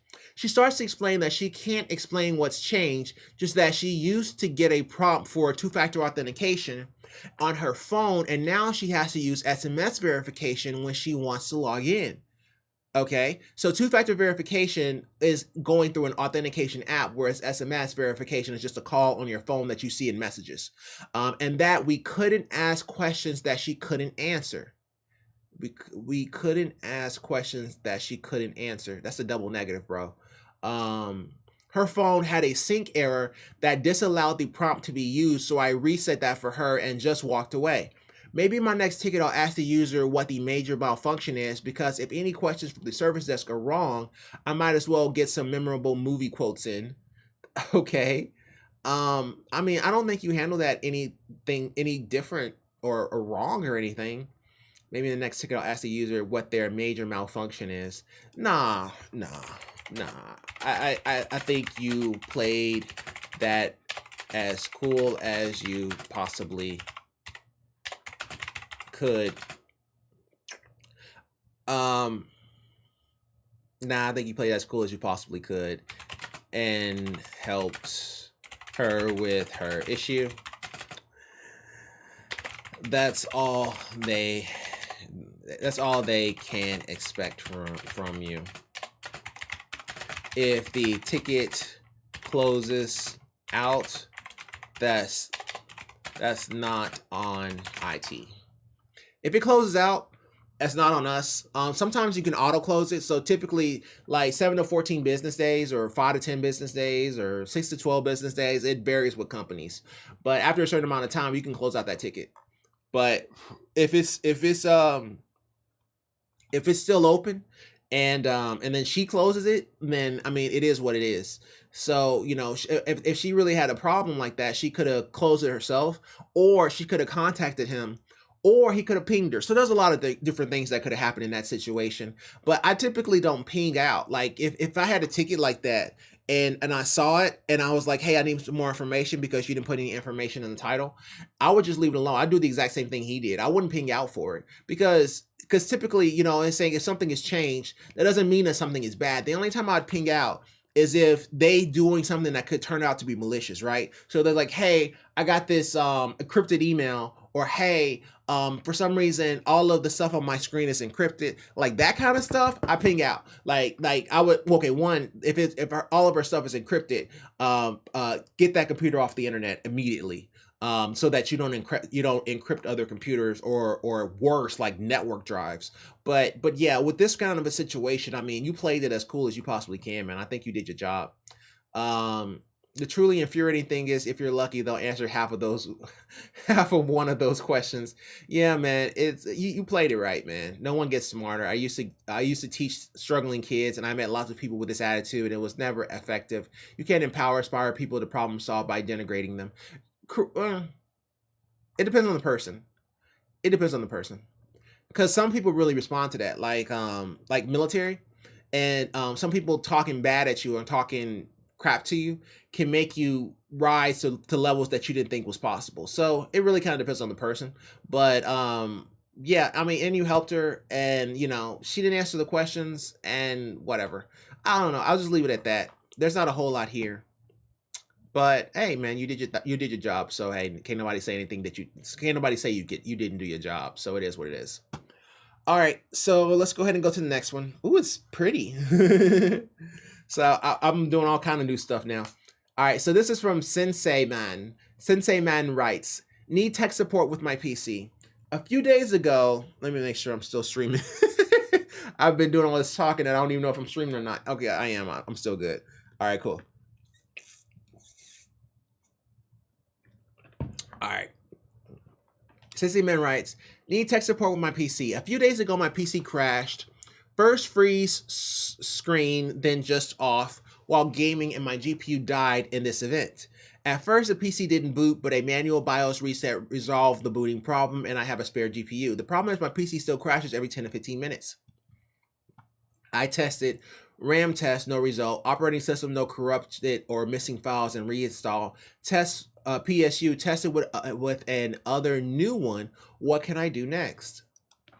Well, what error do you get with your crash? Also, go to Windows, System, Event Viewer, System, then go to the time of the crash and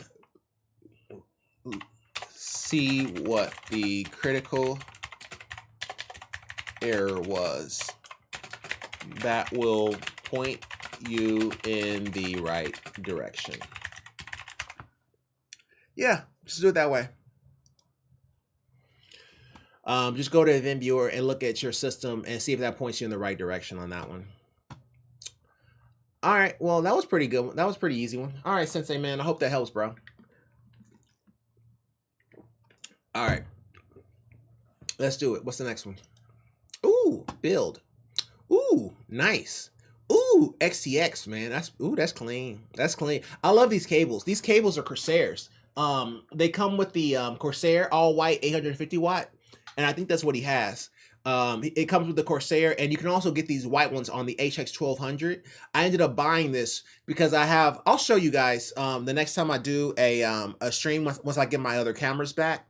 I'm upgrading one of my cameras, and it's going to be about a week before it comes in. But when I get it in, I'll show it to you. But I had a mining rig that was all white. It was so clean. It was all whited out. Everything was white. It was so clean. I loved that rig, and I still have it. And I'll show you guys. But yeah, I used to use these white cables all the time. But that's clean, man. That's a clean build. I think that's the NR200. Ooh, with a glass case. I'm not crazy about that, but okay, whatever. Because I think you kind of suffocating your graphics card a little bit, but I mean, it's getting air from the bottom, so I guess it's not the worst thing in the world. It's just, and then you have fans towards the top, and then you probably have some fans here, but still, 5600 XT plus 6800 XT. Okay, that's a 6800 XT. Okay, lovely case to build in. The top fans bothered me at first since I already installed the motherboard, but then realized I could just rip off the top panel or rip the top panel off anyway. Also did this mod that worked wonderfully and allowed me to keep the caps on my Hyper 212 Evo cooler that people usually remove in order to fit the cooler with the glass panel. Side note, managed a 21653 graphics score on TimeSpy with this beast of a card. Hey, congratulations, bro. that is, I mean, hey, it's a really nice build. It's very pretty. I'm typically not a big fan of glass panels. I mean, but you can pretty much figure out that my cases are the Messagelicious, the Sliger SM580, the what else do I have? Oh, the Dan case, obviously, A4SFX, and the Century 2.0. So all my cases are like all air based. They're not glass based. The last glass case I had was the well, it's not a Be Quiet. It's I forgot what they're called, but they're it's basically, it's like a Be Quiet case, but it's like it has a complete mesh panel, and acoustically it's super quiet, but I can't remember what it's called. It used to call it something, but I'll remember. It'll come to me later in a dream, and I'll be like, darn it, that's the name of that chassis. I still have it. It's like right next to my couch. Okay, clean build, bro. All right, so let's go ahead and go to the next one here. So this one is, oh, so this is the page fault one. So basically this person is getting a page fault error. Typically, whenever you see those, you start thinking memory and literally everything else on the motherboard, because I mean, it can be anything. But he was saying, does anyone know how to fix this? I will go and launch a game, one on my PC, and it will most likely crash in blue screen. Most of the time it crashes though, and I am certain my PC can run these games, and not even that I have a gigabyte B660M and there is orange solid lights on.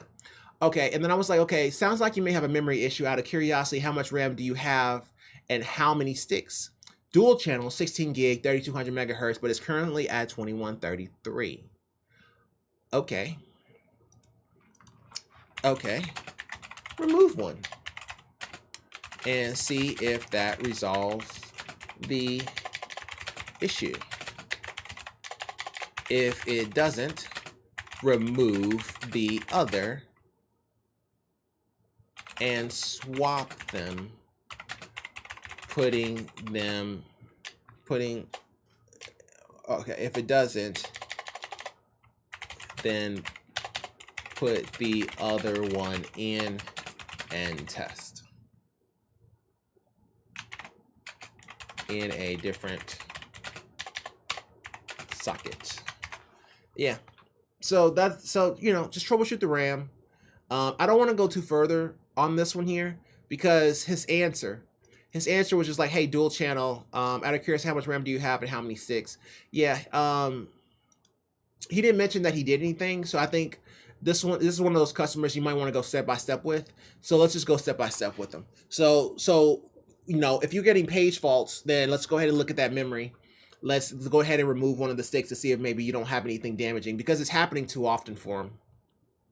Because it's so easy, like it's almost immediate. So yeah, I would say look for the RAM. If not, we're gonna go GPU, RAM, and so on and so forth. But it's better to go one step at a time with him. So yeah, long jumping hand. This will probably take a week, but we'll work it. We'll work it with you, bro. So keep us posted. Alrighty, let's go ahead and go to the next one here. How do people feel about these type of builds? Hydra, hell Hydra. I like the cooling, the coolant. Okay, here's the thing about me. I've actually never built a liquid cooled PC ever. I want to, but I don't know why I'd use it. So like we had that conversation, right? We were talking about the Asetek 945 LT, which is an all-in-one 92mm cooler. I'll show you guys so you guys know what I'm talking about.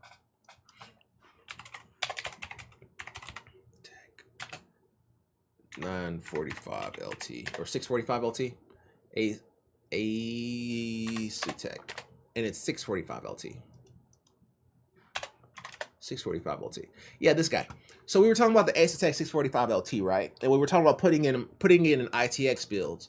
But we saw on somebody else's screen when they were talking about airport security and wondering if this fluid that's in the all-in-one can pass inspection. Like, for example, my case can fit in my backpack, and I'm curious of whether or not this right here can actually pass security. So that liquid cooling may be a really bad thing. So instead I switched to air because of this very reason, because I want to be able to put it on a plane. That way, if I have a layover, I have my desktop with me so I can hook the whole thing up and like literally play a game or literally do a stream from like the freaking airport. Like I want to have that ability, you know? Now, of course, a laptop can probably do it too, but that's just the way I roll. I like using my desktop. So, and I'll show you guys why eventually. But we were talking about that water and then maybe making you take that out in order to get on the plane. And I just imagine me trying to pick apart my desktop while in security, trying to get that thing out because of the liquid that's in the cooler. Like that's gonna be nasty. So I was like, okay, well, I would rather not play that game and just go air cooling. But yeah, it makes a very, very valid point. That's why I never did it. So, on the first try, even though we have 387 tabs, I'm getting better at this. Hell Hydra.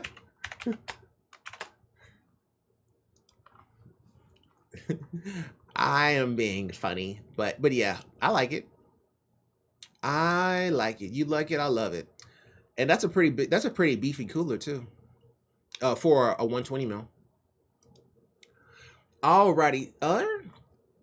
Okay, I said because I can't pronounce that name.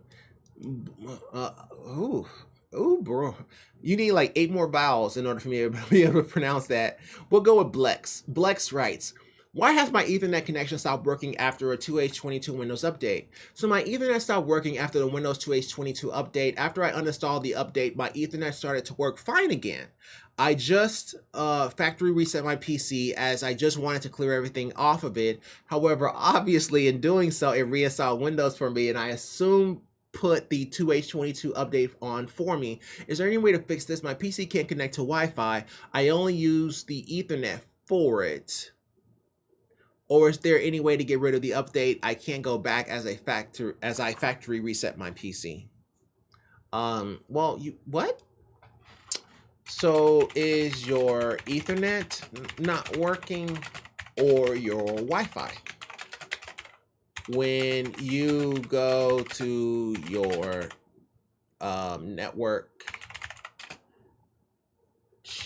network adapter screen in control panel, do you see the wired and wireless connections? Also, go to Start Device Manager. I may buy a quieter keyboard. I'm not crazy about the way this sounds in video. But at the same time, this keyboard is wireless, and so, you know, there is that. But I do have quieter keyboards. I may try a new one, but neither here nor there. Go to Start Device Manager, then Start Device Manager, and then, what was I going to say? Oh, check the network adapter line and see if the drivers are showing to have errors. Okay, that's what I would do for him. So like I can't really tell if he started off with Ethernet, but then he started talking about his PC can connect to the Wi-Fi. So I didn't know for sure if he was talking about Ethernet or Wi-Fi. Now, of course, you can argue that Ethernet and Wi-Fi would more than likely be the same card, and neither are working. But he was saying I only use Ethernet for it, and he said I can't connect to the Wi-Fi. So, you know, I can't really tell if Ethernet is working and Wi-Fi isn't, or Wi-Fi is working and Ethernet isn't. It's just a little iffy there. So then because of that, I was like, okay, so is your Ethernet not working or your Wi-Fi? When you go to the network adapter screen and control panel, do you see the wired or wireless connections, or is it just blank? If it's just blank, then it's a possibility that they're not detected at all. But it could be that you just have a driver issues, but you can figure that out if you go to Device Manager and go to the network adapter screen and see if you actually see them there and see if they actually show to be installed. Once you're there, you can also try to update the driver, but I'm not going to go that far with him. I'd rather just stop there and see where he's at.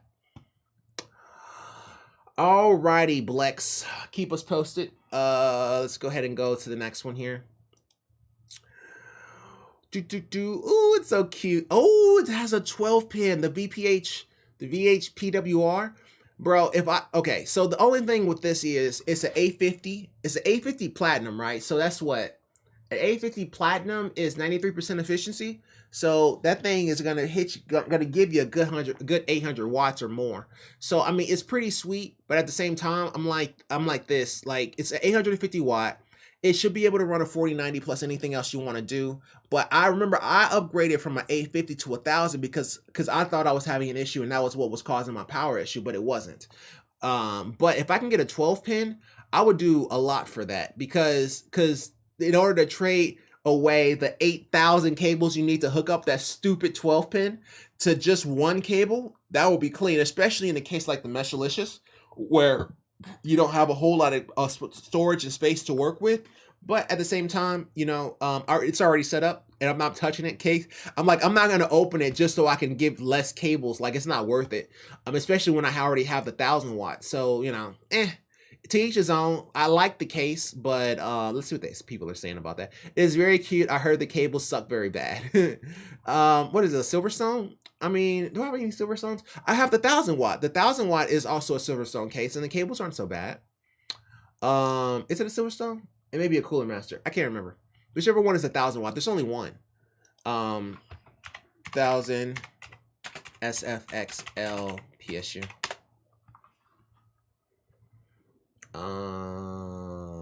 It's not Loki. EVGA. No, it's not. It's not the Supernova. Why would you show me the Supernova? That's so stupid.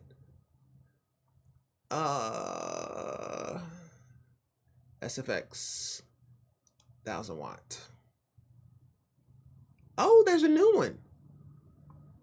Oh my God, it's $400. Yeah, it was Silverstone. This is what I was thinking of. Okay, this is the one I have. The Silverstone 80 plus platinum, 1000 watt SFXL.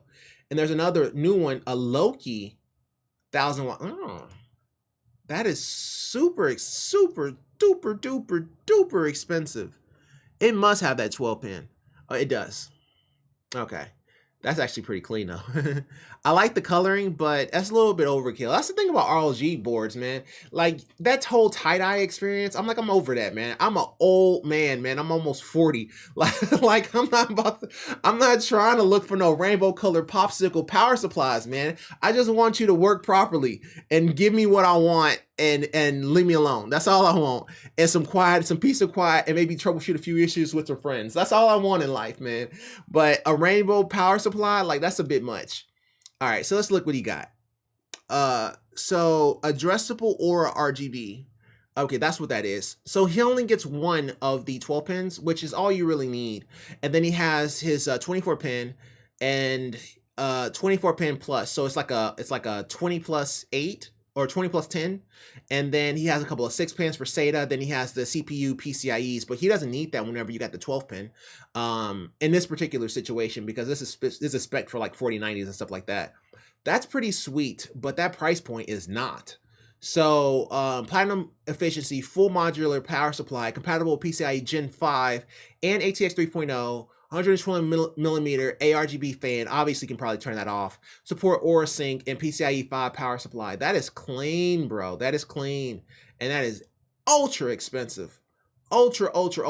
And what kills it is that this came out after the 4090. You know how hard it is to get a 4090 these days? So most people who have 4090s or cards that actually need this have already bought the 1000 watt or the 850. So it doesn't really hold any weight anymore. So, you know, to each his own. But like when we compare it to the one that I ended up with, which is this guy, these cables were all right. I didn't think they were bad or anything. You know, it does its job, and I don't think I'd switch it out. And this is a Silverstone as well. So this guy, oh, that's pretty. Hell Hydra. No, where's the issue? Printing issue. Ooh. Where is it? Where are you? Oh, it's very cute, but I heard the cables suck. Okay, that's where we came from, and that's where we went. They do suck. They suck so bad that Silverstone should just not include the cables and just sell the PSU. I wonder if the Silverstone cables. Okay, don't do what I did, right? So, but because the 850 and 1000 may have different cables, but they should have just given you the same ones with the 1000 watt. I'm working on making a new set of cables for the A50R like I did for the SX1000, but if you're not handy and this isn't an option, the cables are unacceptable for any kind of SFF PC. Hugely missed the opportunity in my opinion. They could have included cables like the SF750. Yeah, 750 is nice, man. The SF750 cables are super short. They're super short. They're so short. The SF750's cases are so short, you can put them in a Dan Case A4 SFX and not even need extra cables because they're that short. Like they're really specifically for ITX builds. And became an instant hit in the community, but it's never going to be because of the terrible cables. Yeah, mine came in yesterday and swapped out an EVGA PSU that was giving me some problems today. The 24 pin was a bit stiff, but it worked into my Dan A4H2O build with the panel closed. I'm running a 7700X on the RTX Founders Edition. Yeah, I mean, those the 3090, the 48, the 4090, the tie that has that 12 pin, yeah, it's kind of a pain. Mine came in yesterday. I swapped it out with the EVGA PSU that was giving me some problems. Yeah, nice, good to hear that the cables were. I can't believe the premium price that PSU costs and the cables stink. Yeah, that $100 price point, man, that hurts. Between the $300 and like the $140 for that. Come on, man. Just because it has some colors, give me the SFXL all day long. Like I don't even know if I would even upgrade from it just so I can get the 12 pin. Like the only way I would upgrade from it as if there was a build that I can make with the 4090 that would be very compact. But the most compact thing that you can do on an SFX is the meshlicious on the 4090. So it's just too big of a card to make something that compact. Now I know the Dan Case is coming out with a new one that can actually support like a 4090, but even with that, man, like unless it's that compact and it forces me to, I don't really see a point because I already got it in the meshlicious. I'll just keep it that way. It doesn't really benefit me a whole lot, especially just burning $150 just so I can get that one pin. Have you used the SF750 before, good sir? How does the Silverstone one sound? Is it noisy? I have the 1000. It's nice. I mean, it's super quiet. I don't hear anything, and you guys don't hear it in the thing. What you're actually hearing, if you do hear fan noise, is the AC or the 4090. The 4090 is actually behind my mic. So if the 4090 does speed up when playing video games, that's what you're hearing. But the mic that I'm using, the Sennheiser MKH416 has noise rejection from the back. It's like this. It's directional because I'm not the type to be right up on a mic. So condenser mics don't really work for me in this kind of a setup, like this kind of a streaming setup where I'm talking to a camera. I prefer a shotgun over a condenser because if a condenser is right here, but I'm vibrant, I'm lively, I'm moving around, I'm looking at this chat, I'm talking to these people. And so when I do that, it makes it very difficult for you to actually then turn around and be able to talk properly in the condenser mic, because as soon as you look this way, the audio goes quiet, right? So you drop like 10 decibels and people may not be able to hear what you're saying, but you're just looking over here. Whereas if I have a shotgun, the shotgun's going to pick up anything from here to here. So if I look over here, it may drop a decibel or two, but you're going to hear what I'm saying. So that's the reason why. And then you also get all that rejection in the back, which you get with a condenser, but I prefer a shotgun in this kind of a setup, the way that I operate. So yeah, you don't even hear the fan noise. The only time you hear the fan noise is the 4090, but the 1000 watt I don't hear. But it's still pretty sweet for that 850 watt Silverstone. If they had 1000 like that ROG whatever, I may get it just so I can review it, but I won't keep it. It's too expensive. I'm sorry, $450 just so I can get that one port is stupid. It's stupid. It's stupid because I can technically still return this back to where I bought it from and then turn around and get the other one. But I don't feel like pulling out of that meshlicious, man. That's a lot of work. That's a lot of work for one pin. It's sweet, but it's a lot of work. All right. That was fun. That turned into a whole thing. It turned into a whole issue, an entire debate. But yeah, that's how I feel about it. All right, we're running out of issues. We probably do like a few more and maybe cut it early because of the weekend. Let me grab a couple. I need some zeros. I need some people who have zeros. Tech support. Well, we haven't pulled anything from networking. Even though we got some networking issues, we haven't pulled anything from it. So let's do this.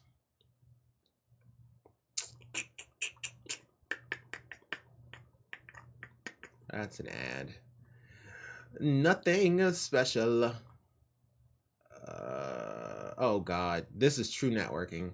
I don't feel like doing all that. Ruckus, Cisco switches, and we started doing that. It starts to get kind of hairy, so I'd rather not. We'll just go this way with it. Okay. I don't even know what that said. I just looked at that it only had 2 comments. Sure, I'll do a CPU live. Why not? Okay, so we'll do those and then we'll finish up. That should be enough. Even though it's 9, that should be enough. We may stop around 9:30, kind of just depending on the situation. Alrighty, so let's see here. We did that.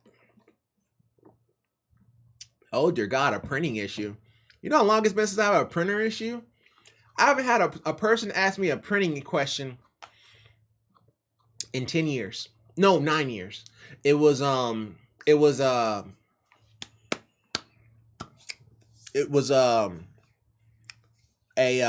radiology office, and it was the nurses there. They were having printer issues. That's how long it's been. It's been a long time since somebody asked me issues about a printer. But the printers, like, okay, so some printers that come on the network, they don't have the ability to talk. So like if you have things that require people to authenticate, printers don't talk. So a lot of times you have to enable.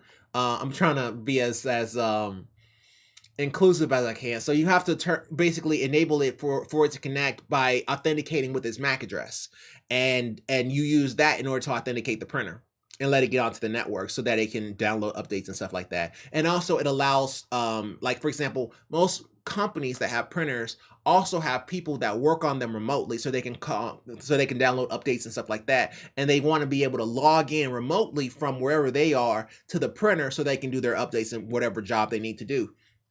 So you have to let the printer get onto the network, but everybody is supposed to authenticate to the network because that's how they have it set up. So you would have the printer that couldn't authenticate, so it would authenticate with its MAC address. So we see the MAC address, and as long as that MAC address was in our database, we'll allow it to authenticate. And then once it has a networking IP address, we also had the ability to set it up so that people coming out from the outside will be able to connect up to it.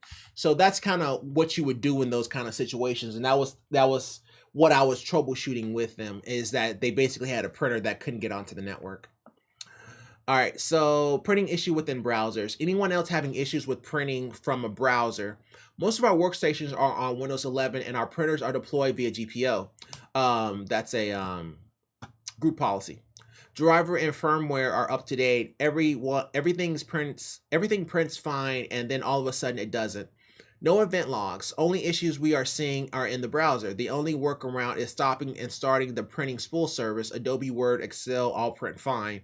This is not occurring on Windows 11, but Windows 10 as well. Different make printers and different models. I have made all changes in this article, but still no luck. I have also tried enabling and disabling branch office direct printing from our print server with the same result. Not sure if it's workstation or print server related. The fact that I have to stop and start the print spool service on a workstation to get it to work via printing from browser makes me believe that the issue is workstation related. But on the other hand, many workstations are having this issue, which leads me to believe it's printer server related. I'm at a loss. Well, what happens if you try to print using the browser in incognito mode? Do you still have the same issue? What about if you, what was I gonna say? From a browser. What about if you try different browsers? I take it with your GPO. Everyone uses the same browser. Sounds like you're an admin. Try to download a browser that most do not use and see if that gives you you the problem as well.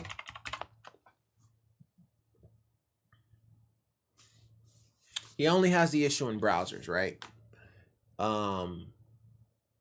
He cleared, so he has to restart the printing spool service in order for it to actually print. Multiple workstations have this issue, and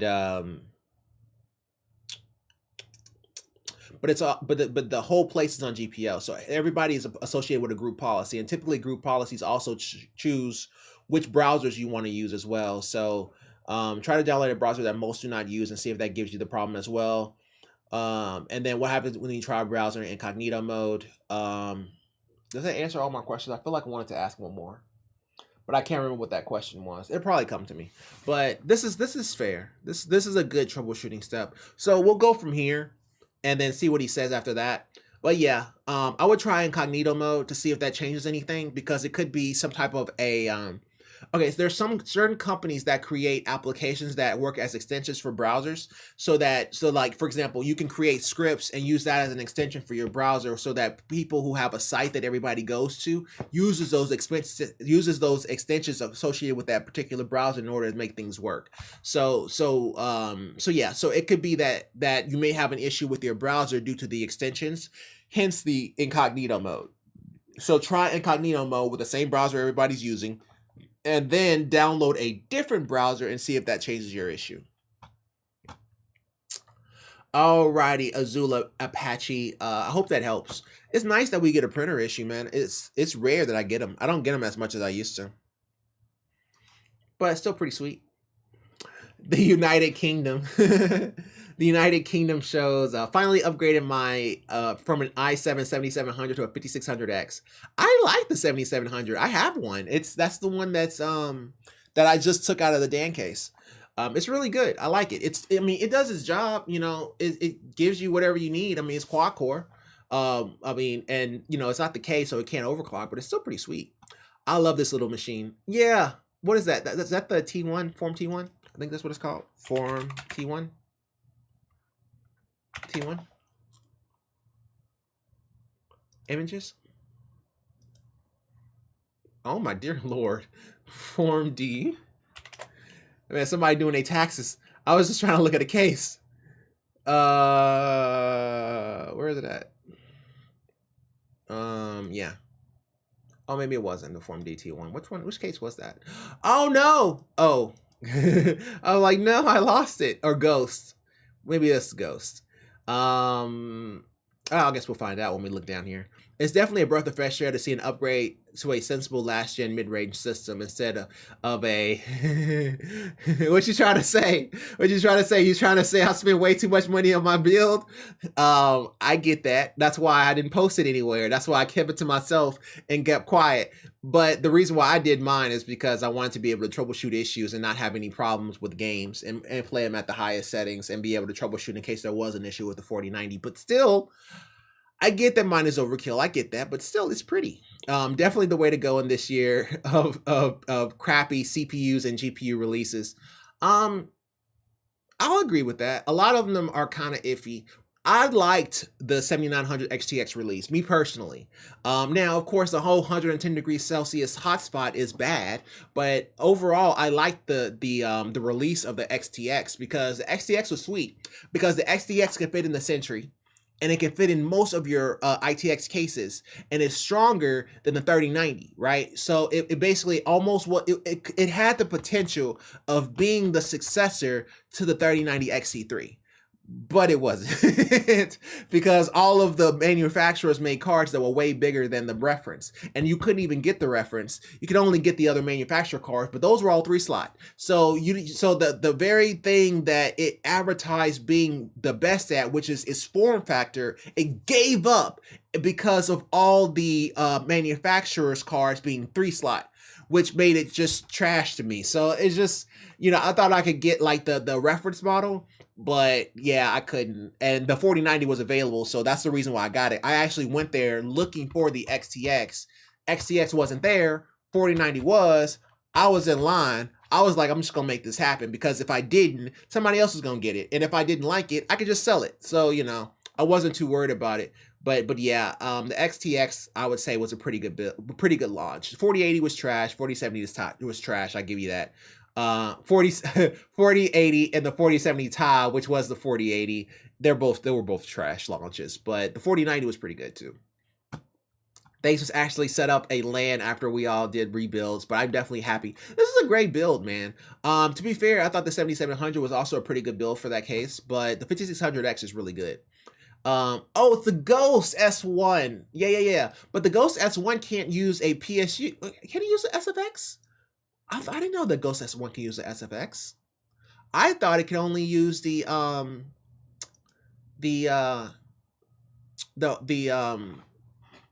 rectangular one.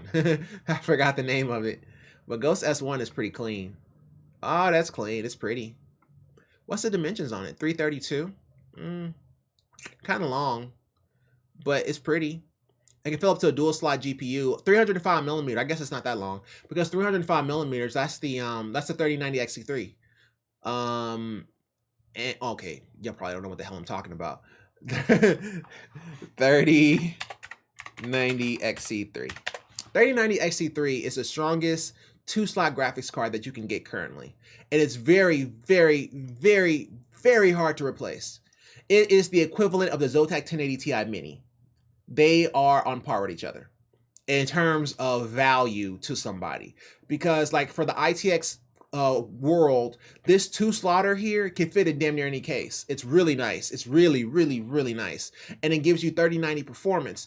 And this 3090 out of to be fair, is stronger than the 4090, 4080, and 4070s in laptops. So even laptops can't touch it. So even newer laptops can't touch it that aren't even out yet. And on top of that, it's super small form factor. It's exactly a 2-slot. It can fit in almost every ITX build that can accommodate a 300 millimeter GPU. And on top of that, it doesn't get super hot. It always gets somewhere around 86 degrees depending on the chassis you put it in.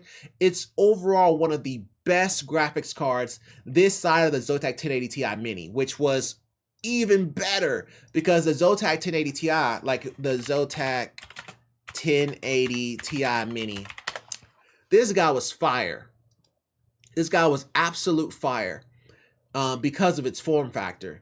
This little bastard, I still cry over its grave of how good it was. It's so small. This thing you could have put in certain rigs. It was tall. I'll give you that. It was tall, but it was so small you can put in a rig and put a cooler like an AIO right next to it. That's how small it was.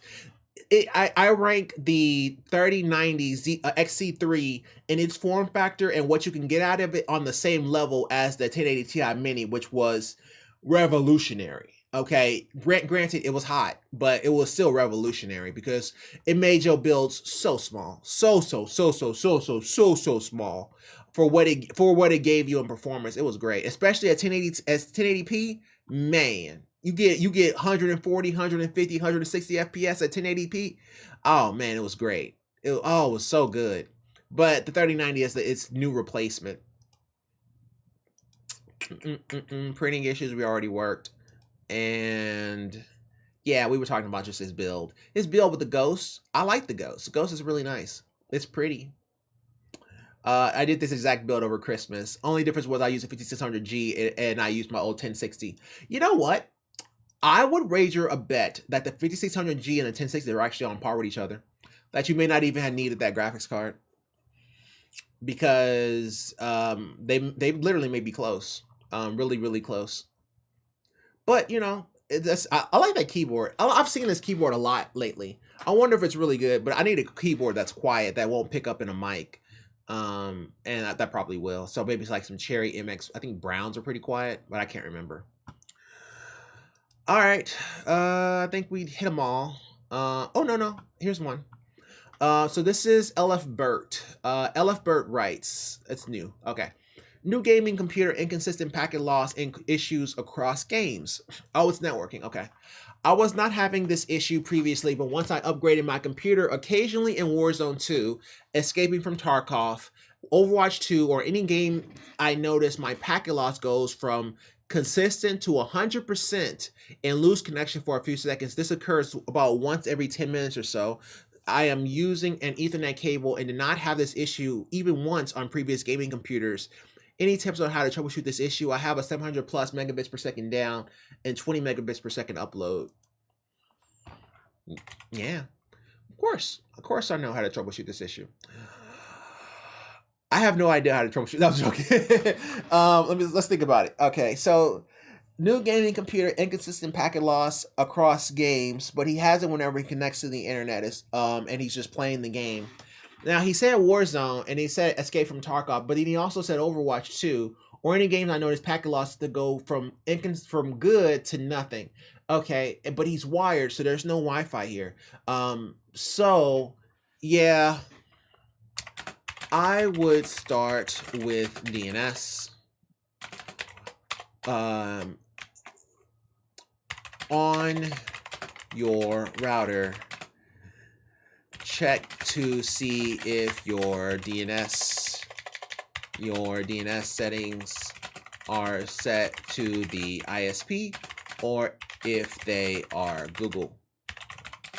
If they are the ISP, change them to 8.8.8.8 and 8.8.4.4 to see if that helps. A lot of times with ISP servers, sometimes they get bogged down. Sometimes they don't know the actual lookup, things of that nature, and that can slow you down. Now, what most engineers would have gone is they would have gone firewall, and I agree. So also try to disable your antivirus and firewall temporarily. Never, ever, ever tell a person to turn off their antivirus and firewall unless you say temporarily, because you can be held super liable if something happens. So I was like, hey, just temporarily try to turn it off and see if that resolves it. Hey, I was like, hey, I only told him temporarily. You know, if he left it on longer than what I said, I still have a leg to stand on. So also try to disable your antivirus and firewall temporarily to see if that change makes a difference. And go with that. And we'll keep it there. We won't go too far into it. You know, of course you can go with a lot of other stuff. He's wired. So I don't think he has a bad cable because everything else works. His internet is obviously good enough. So, and on top of that, it's wired. So, you know, you're only going to be looking at router. You can say ISP connectivity if you want. I will fight against it though, because you can't really say that it's that it's the ISP's network connectivity, because if it was, then it would present itself in everything. Okay, it wouldn't just be one thing; it'll be everything. So you can't really say ISP's network connectivity. So I'll fight against that. I wouldn't say it's that. I would say more than likely it's going to be his router. It could be DNS. It could also be that his adapter may be going out. But that's kind of going hardware on something like that is kind of unlikely, because hardware is very consistent with its errors. If it was going out, it would not discriminate between Warzone and fucking Overwatch. It would just go out. So I wouldn't say hardware on this one here. I would say DNS. And I would say firewall. Those are the only two that really make sense, because firewall would only trigger if you actually went out to the internet, and DNS would only trigger if something was going on with the internet service provider. So it can also give you that type of inconsistency. So I would go with those two and then just kind of call it from there. But I'm sure we'll hear from him again. So LF Bird, I hope that helps, bro. Alrighty, let's go ahead and go to the next one here. And I think we'll probably stop after these next two. Yeah, we'll do these next two and we'll probably stop. Alrighty, so this is that is my starting screen. All right, so let's look at this here. Let me get ready. All right, so this is from Chris 30022. Chris writes, my shift key when pressed with another key does not give me any special characters. Hello, so I didn't use my computer for 2 weeks, and before that my shift key worked as intended. When pressed plus number, it outputted a special character, and when I press plus letter, it would output an uppercase character. an uppercase letter as it should do, but when I came back and used it, it didn't work. I have an HP laptop and there are 2 shift keys, one on the right side below the enter key and the other below the caps key on the left. None of them work. I think it's a software issue, but don't know how to fix it since the physical key itself is fine. The laptop doesn't even have 2 years of age. Sticky. Sounds like sticky may be turned on. Hold shift for 6 to 10 seconds to see if it's on. I'll just go with that. I'm okay with that. Yeah, I think it may be sticky. Is that it? Was it shift? I'm pretty sure it's shift. Okay, maybe it's not a shift. Okay, maybe I thought it was shift. Hold on. Now I gotta look it up. Turning on sticky keys.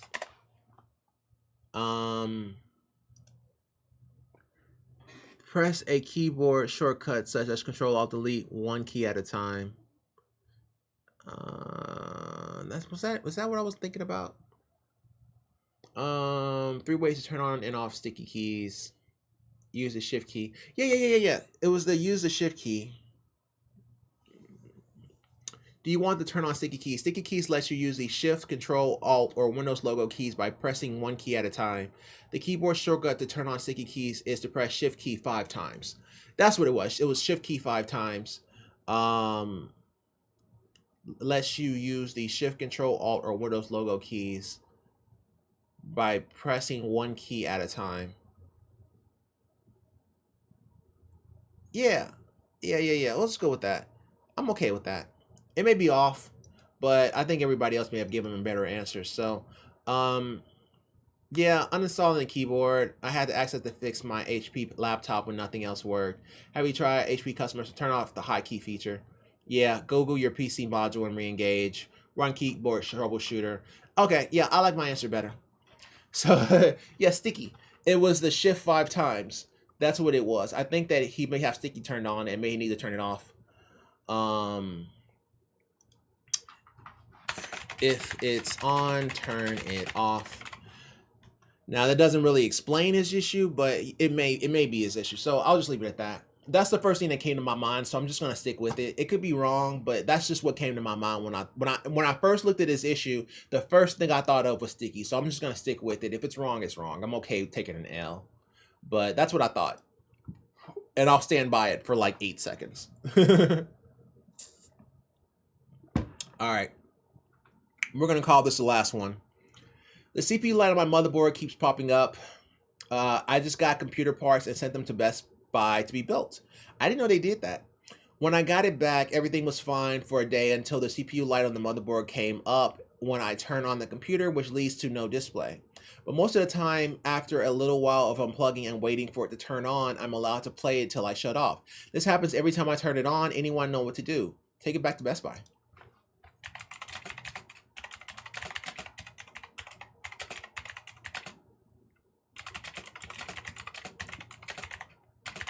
To save you a headache. Now, there's other things that you can do, but I say the first one is just take it back to Best Buy if it's not powering on. But most of the time, after a little while of unplugging and waiting, it will turn on, and I'm allowed to play till I shut it off. This happens every time I try to turn it on.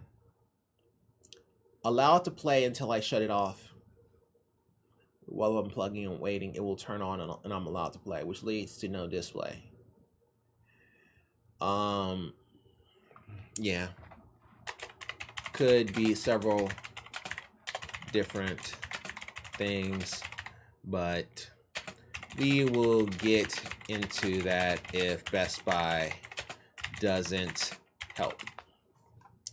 I'll leave it at that. Take it back to him. Nah, fam.